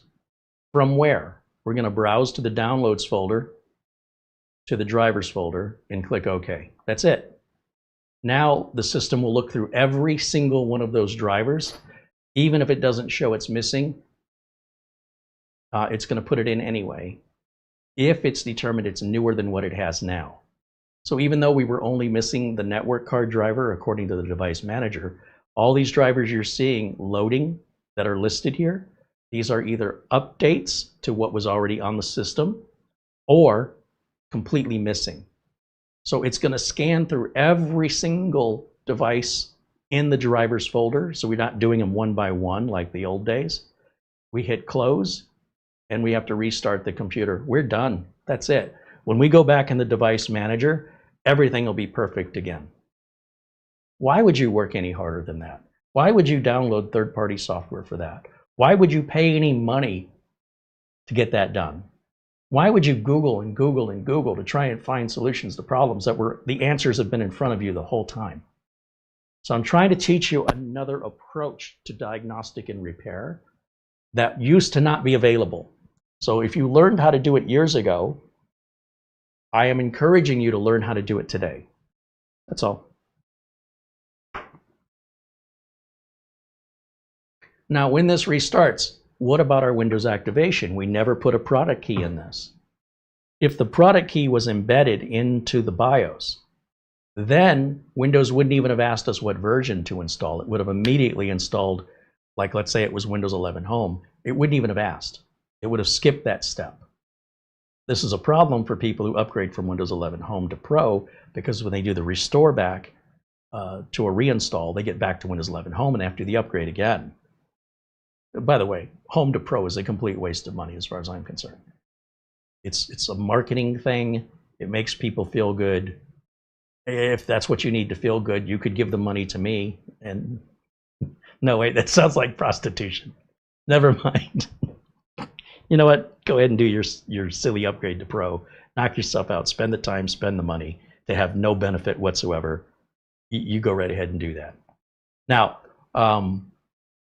let's go back over to our device manager first and make sure everything looks good as I have predicted it will.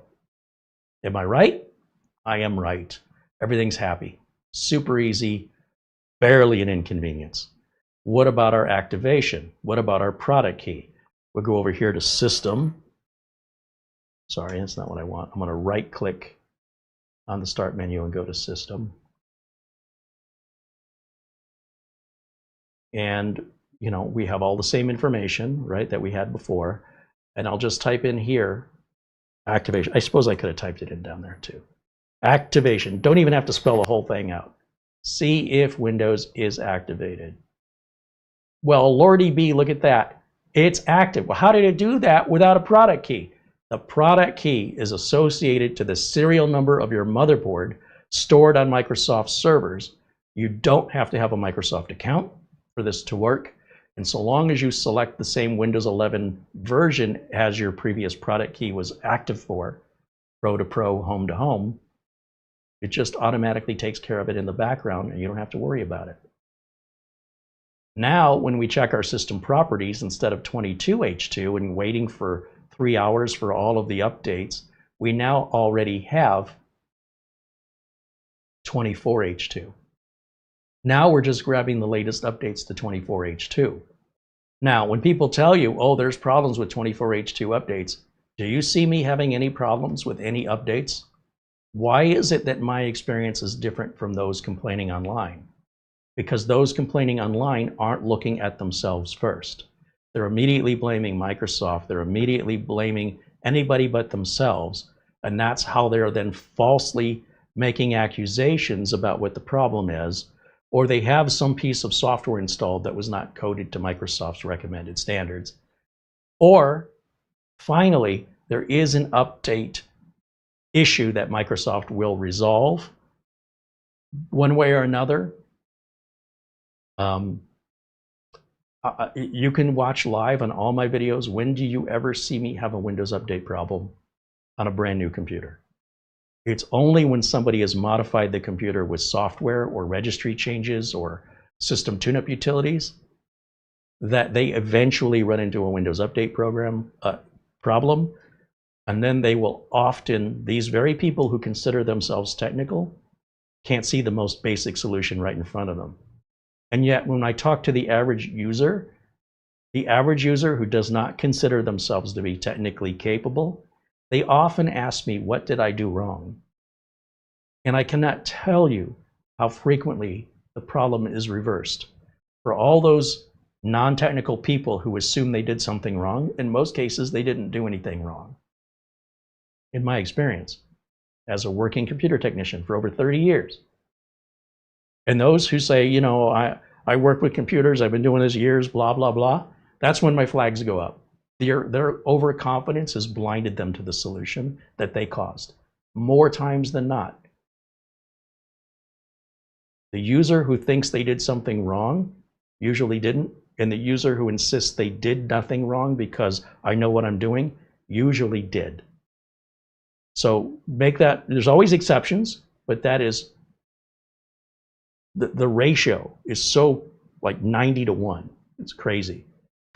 And that's how I'm able to do my job faster. I'm listening to what the user says, not just about the problem, but about how they view the problem. It's this damn computer. It's this damn Microsoft Windows.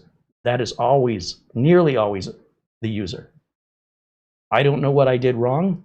I must have clicked something. That is nearly always something wrong with the computer. And the person did nothing wrong. I'm telling you this, so you hear yourself, and you hear it from others, and you can get to the solution more times than not faster by listening to what I'm telling you and following the trajectory to getting to the solution faster by simply knowing where to start. And it's not always the same. It's not an absolute, but it's enough so that anything else is an exception. And it's not to belittle or make fun of anybody. It's just reality. It's an observation. It's not a prejudice. It's not, I can't control if it's raining outside. And if it's raining outside, I'm going to get wet. Okay? That's just fact. I'm just looking and I'm telling you. I'm not controlling it. I have no effect on it. But it determines whether or not I'm going to take an umbrella. All right. So with that, the computer's fully updated. We've already seen the inside of it by taking the lid off. And the middle version of this, was it the middle? No, the high-end version of this is on sale. All right. Does anybody have any questions? By the way, I've not heard, this thing's been silent the whole time. I haven't even, it's never even so much as interrupted or distracted me during this whole broadcast. That's how quiet it's been.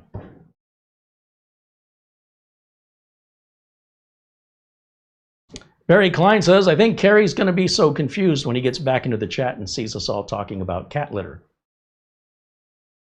I'm so glad you've been paying attention to the show. Why am I even here?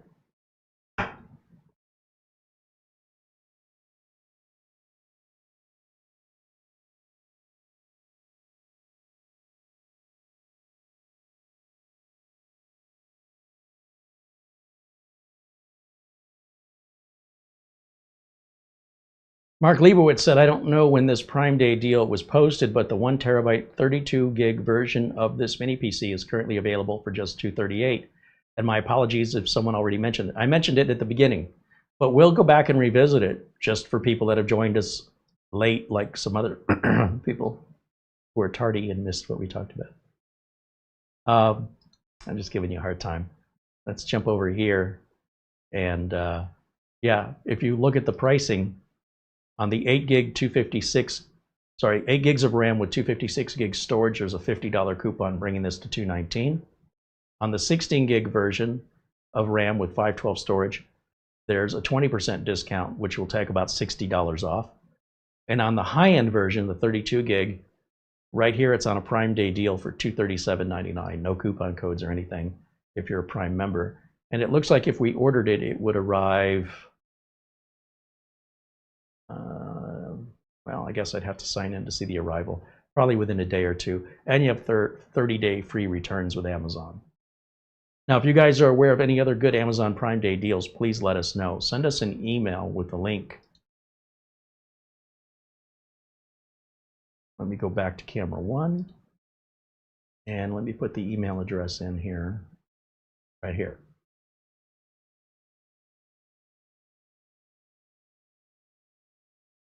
I suppose one final test we can do while we're waiting is I will go to I'm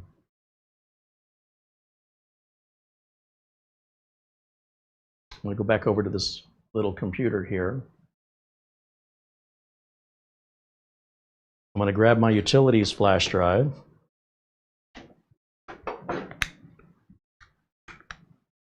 And let's take a look at Crystal Disk info. So there's a few utilities that I like to copy over.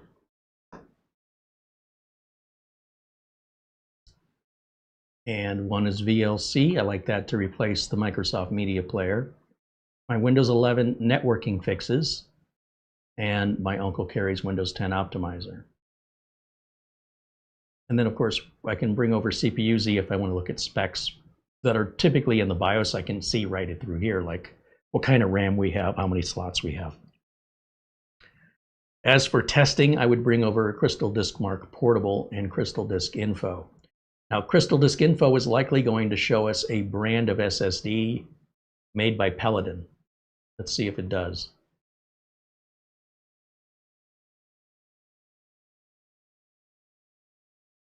I have no idea who the manufacturer is. Give that a second, and it says it's Paladin 512 gig. It doesn't really tell us much. We can see it's been powered on 20 times, and it's got 3 hours of use on it.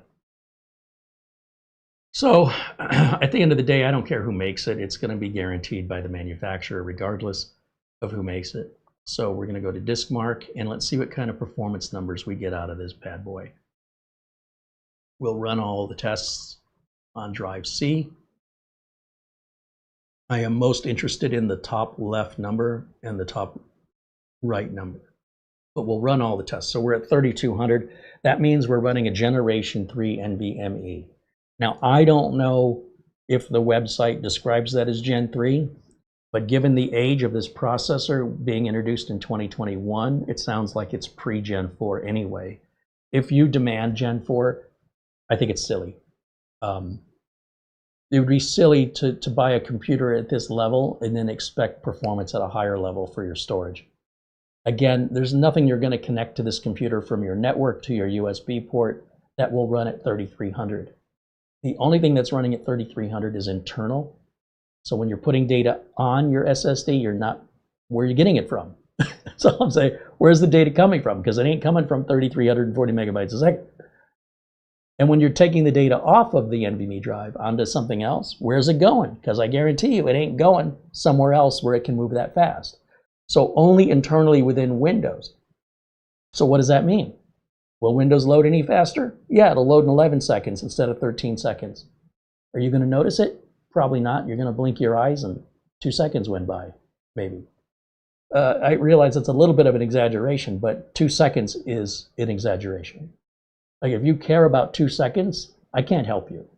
I hope you have a big enough wallet to have that kind of demand and intolerance for time. We can accommodate as fast as you want to go, so long as you want to spend the money.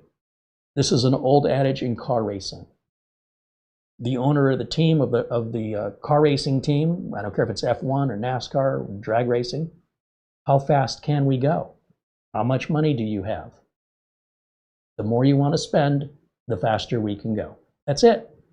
So when you consider what this WO4 is going for on Prime Day, that 32 gig with 1 terabyte of storage, and you're going to find something to complain about, that this is not the right computer for you, you need to spend some more money. That's all I'm saying. Now, we're looking at 3300 on the sequential reads, 2722 on the sequential writes. If we doubled this, if we went to a Gen 4 and this was 6600, let's say, and this was what's that going to be? 5400, then you're going to see a difference of milliseconds, which you probably cannot see without a benchmarking tool. Period. That's it. This is all psychosomatic. This is here to sell you products. It's not really here to make a big difference. For the people this makes a big difference for, they shouldn't be looking at this price range. All right? So I just want to set your expectations accordingly. A lot of people are chasing numbers. If you want to chase numbers, it's not illegal. It's expensive and really results in very few actual practical differences in real world application. But there are exceptions where people do need that difference. And I guarantee you, they're spending a lot more money. So I don't think this is anything to shake a stick at. I think it's fantastic performance. When you go to those entry level, you know, those N100, N150, those are usually SATA-based storage. That's going to run a fifth of that speed, maybe even a sixth.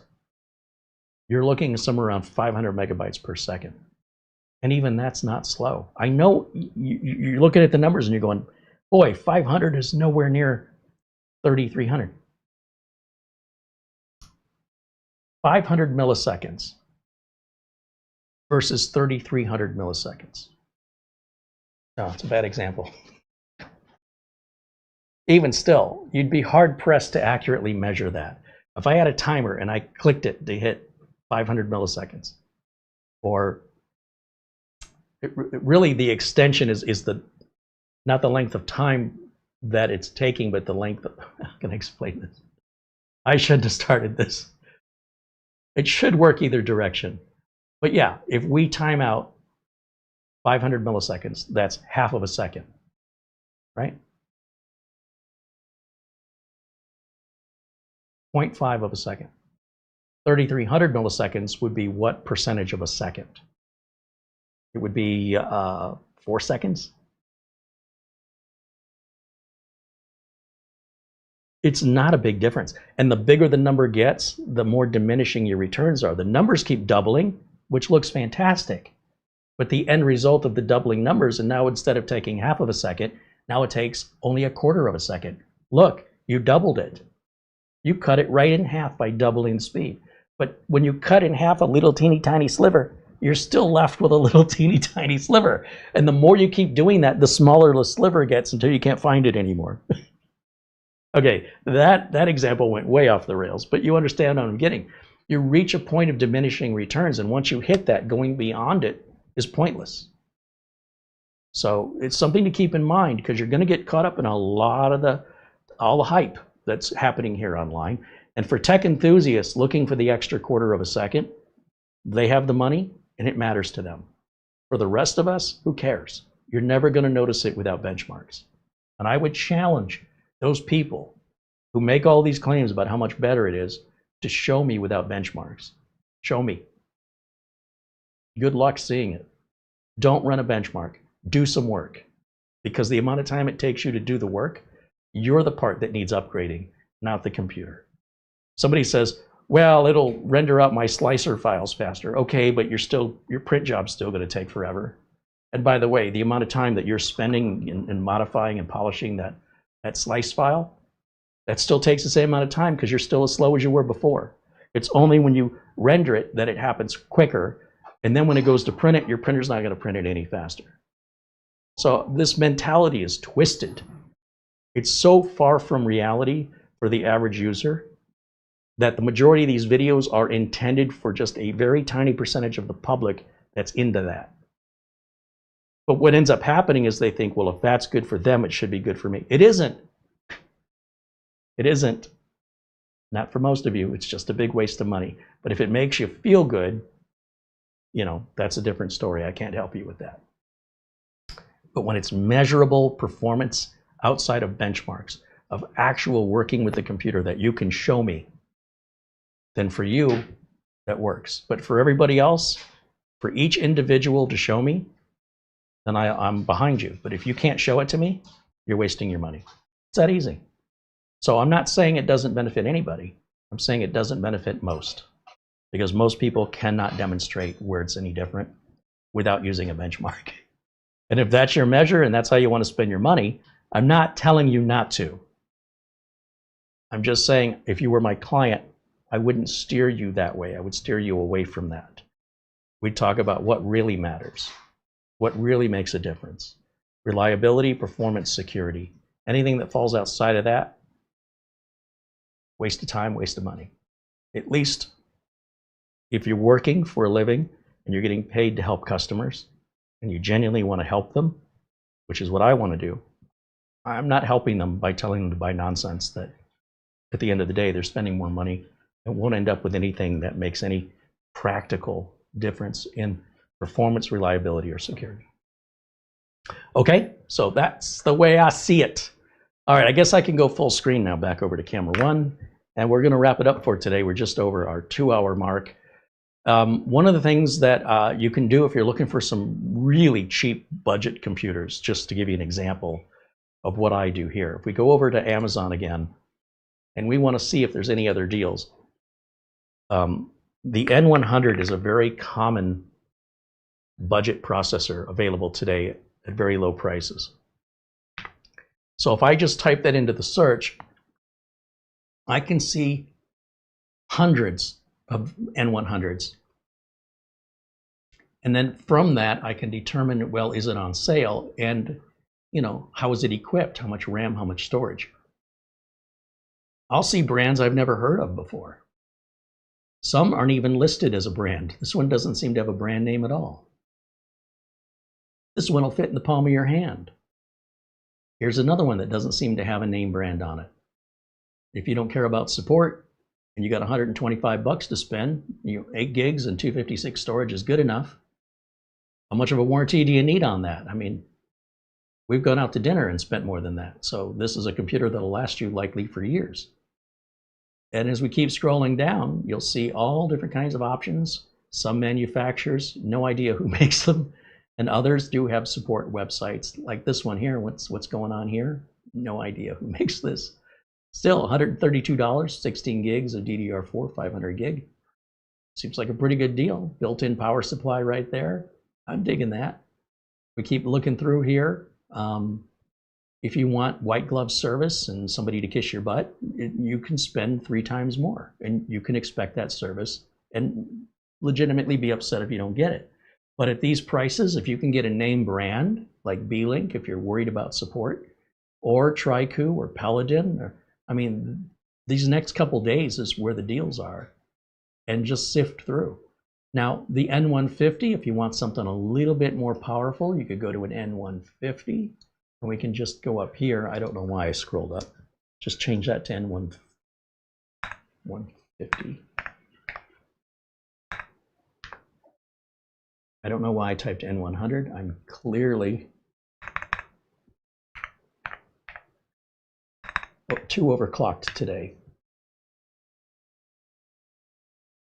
And you know, the price will go up a little bit usually, but you might find a deal like this GMK Tech at 125 is an N150. Still only with 8 gigs of RAM and 256 of storage, but you know, what's the expression? Beggars can't be choosers. That's a pretty good deal. And we can go page through page through page.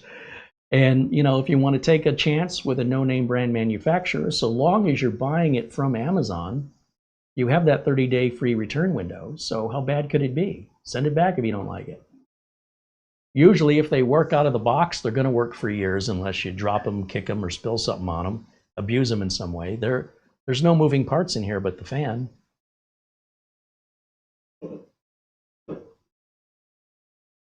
So there you go. That's one way that I find deals. And you know, there's lots and lots of pages of deals here. You could spend quite a long time finding that deal you're looking for. And of course, there's the N97 and N95. If you want a previous generation, those should be even cheaper.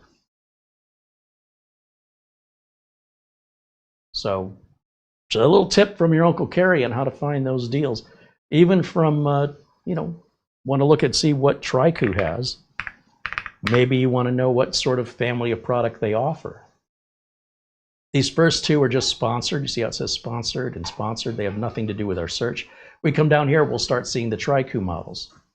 Trycoo N100, Trycoo N150, Trycoo another N100. It says click to see price.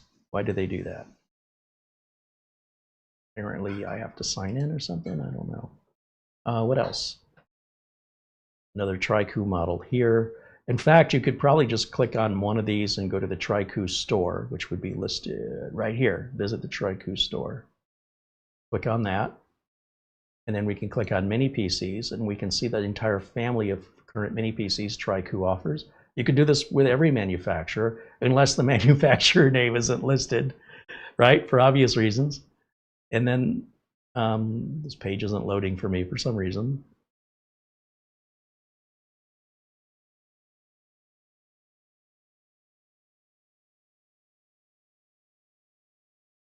Want to look at their best sellers? WI6. Oh, I remember this guy with the RGB around the edges. Remember that? That was all metal. That thing is heavy.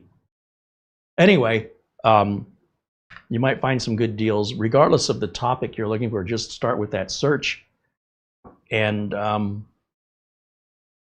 see if it leads you to a deal you didn't know that existed.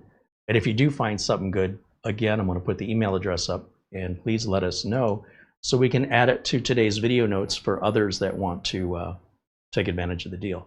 Prime Day is just Tuesday, Wednesday, Thursday, and Friday, and that's it. It usually happens once a year in the summertime, and it's usually only 2 days. Amazon will release new deals every midnight Pacific time, and then they'll also release deals throughout the day. So just because you looked once, it's still worth looking again.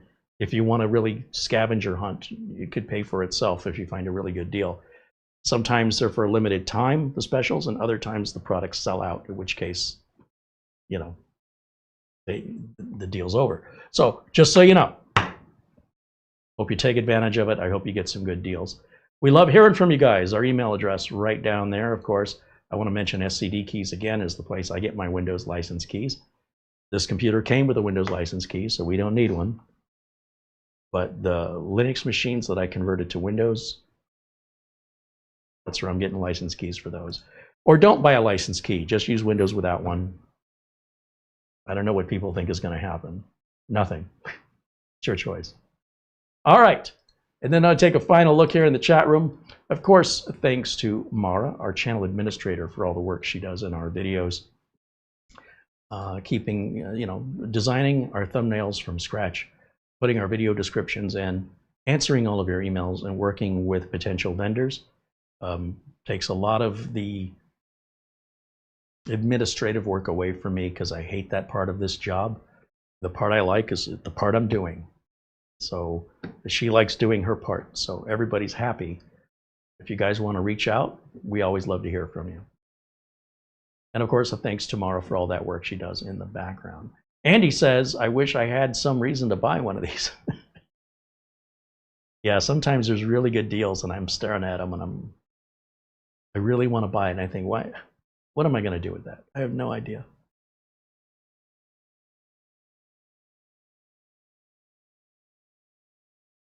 And I want to thank not only all of our members, all of you in our chat room, and those members watching that are missing the live version of the show. I thank you all for making these videos possible. But in addition, contributions above and beyond that come from Barry Klein, Mark Gaines, our good friend Buster in Scotland, Peter Laycock. We can't thank you enough for your continued support.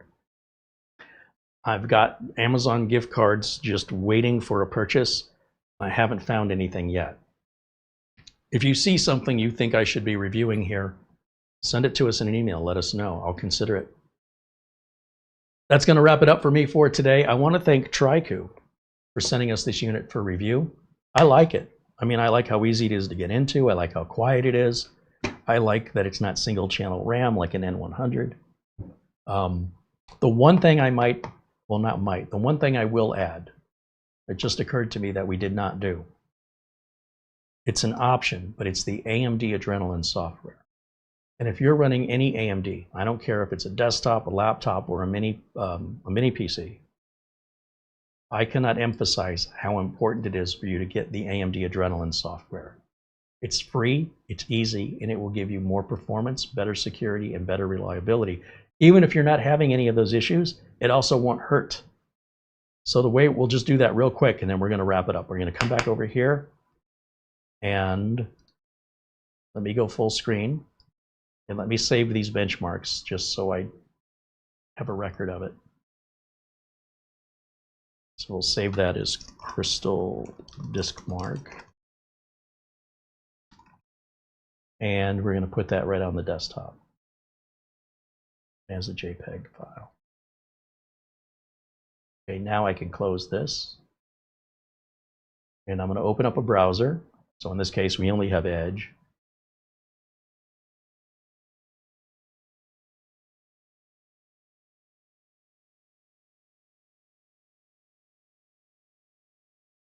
And we're just going to come up here and type in AMD Adrenalin. It'll type it for you. I mean, once it starts seeing where you're going with it, it auto-fills. We click on that first link, and we clicked, we got to accept the cookies here.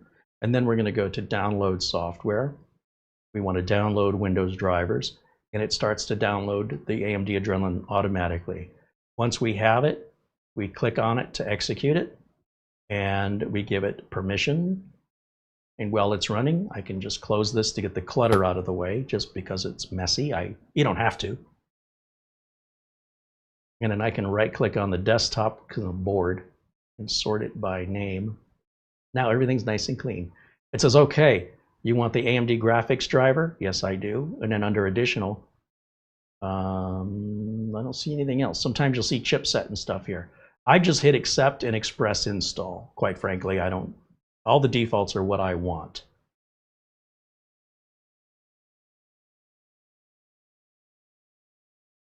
Now this will check for updates. It'll let you know when there's updates, so you can always get those performance and security enhancements as things evolve and other Windows updates come out and other optimized code comes out that can improve reliability of the machine. It can improve the responsiveness and overall performance of your computer and make it more secure.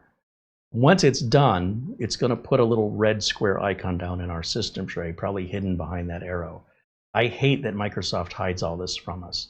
So while I'm waiting, I can multitask, go to taskbar settings by right mouse clicking on the taskbar, then left clicking on taskbar settings. I turn these task view and widgets off because I find them annoying. I come over here to other system tray icons. I turn off OneDrive, but I want to turn on pretty much everything else except Microsoft Teams. I don't want that. Now I can see our security is happy. You know, we didn't have to do anything in here. There's our video driver going in right now. So in just a minute, the screen will come back. And yeah, everything looks happy in our security. That's why I don't want that hidden. This is also our safely eject for the flash drive. Again, the video driver is installing. There's more to it than just one single thing. And then the status of the Bluetooth and the status of our network and the status of our sound. Having that always available and in my sight is a preference. I don't like how Microsoft reverses it to the exact opposite of what I want. Once the AMD Adrenalin software is complete, you may choose to help AMD improve by sending any usage information. And if you want it to launch right away, which I do, I'll hit finish. In just a minute, it's going to pop up here. This could take just a few seconds to load the first time. And it's going to give us these optimizations. I'm not interested in any of these optimizations, so I'm going to skip it. And what I am interested in is in the top right corner, that our current version is 25.5.1 and that it was checked. If you want to just check it for updates, we can just verify we have the latest version. That's all I'm doing. That right there is put in more updated graphics drivers, which likely improves performance, especially when gaming. If I right click again on the taskbar settings, there's probably an icon hidden again. So under other system tray icons, do I see a red one for AMD? I do. I want to turn that one on, and that will remind me every time I look down here to just check that from time to time. It should auto update, but I like to have the reminder.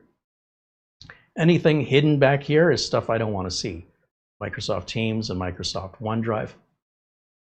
And I will end up just uninstalling those, right? Just going to start, settings, apps, and I will start taking out things that I don't consider them to be bloat, but they're just, what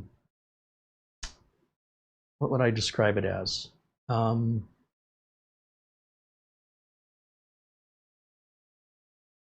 Think of it like someone sticks a flyer, some kind of an advertisement on the wall. It's just a piece of paper, you tear it down and throw it in the trash.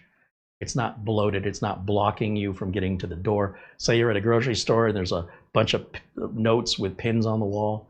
It's like a billboard of sorts. And so I will take out the billboards. So the billboards for like media player is an actual application. We're going to replace that with VLC. Microsoft 365, that is a billboard. You can tell from the size. See how it says it's 16K? That's a billboard. 16K is not float. Okay. They just take seconds to take them out. Microsoft News. These are teeny tiny little gnats. And this is my pesticide. Okay. Microsoft Teams, I want that out of here. That's a little bigger at 40 megs, but that's no Norton or McAfee antivirus. That's still nothing. And there's another Teams. We'll take that one out too. If somebody wants to put Teams in, they can always add it later for free. This Outlook, again, 16K, that's an advertisement. We're going to take that out. Anything that's 16K is an advertisement. Photos, the first time that launches, I like the Photos app. I leave that one on. So just because it's an advertisement doesn't mean it's not something I don't want that's free. So I'll leave that one alone. Remote desktop connection, if I take this out, which I should for security reasons, it's going to require a restart to fully flush that out of the system. I highly recommend you take this off your system unless you're using it. And if you are using it, I can't help but ask why. Because quite frankly, there's much better free remote tools that are way more secure than that. Mark Gaines just contributed a £10 super chat. And Mark says, I just purchased the Corsair iQ Link Titan all-in-one on Amazon Prime for £144. Is that a good price? I don't know what that, I've never even heard of that product, the Titan. But obviously an all-in-one cooler from Corsair, and I'm guessing it must be their top of the line. I know Lee & Lee just released the HydroShift 2, is that right?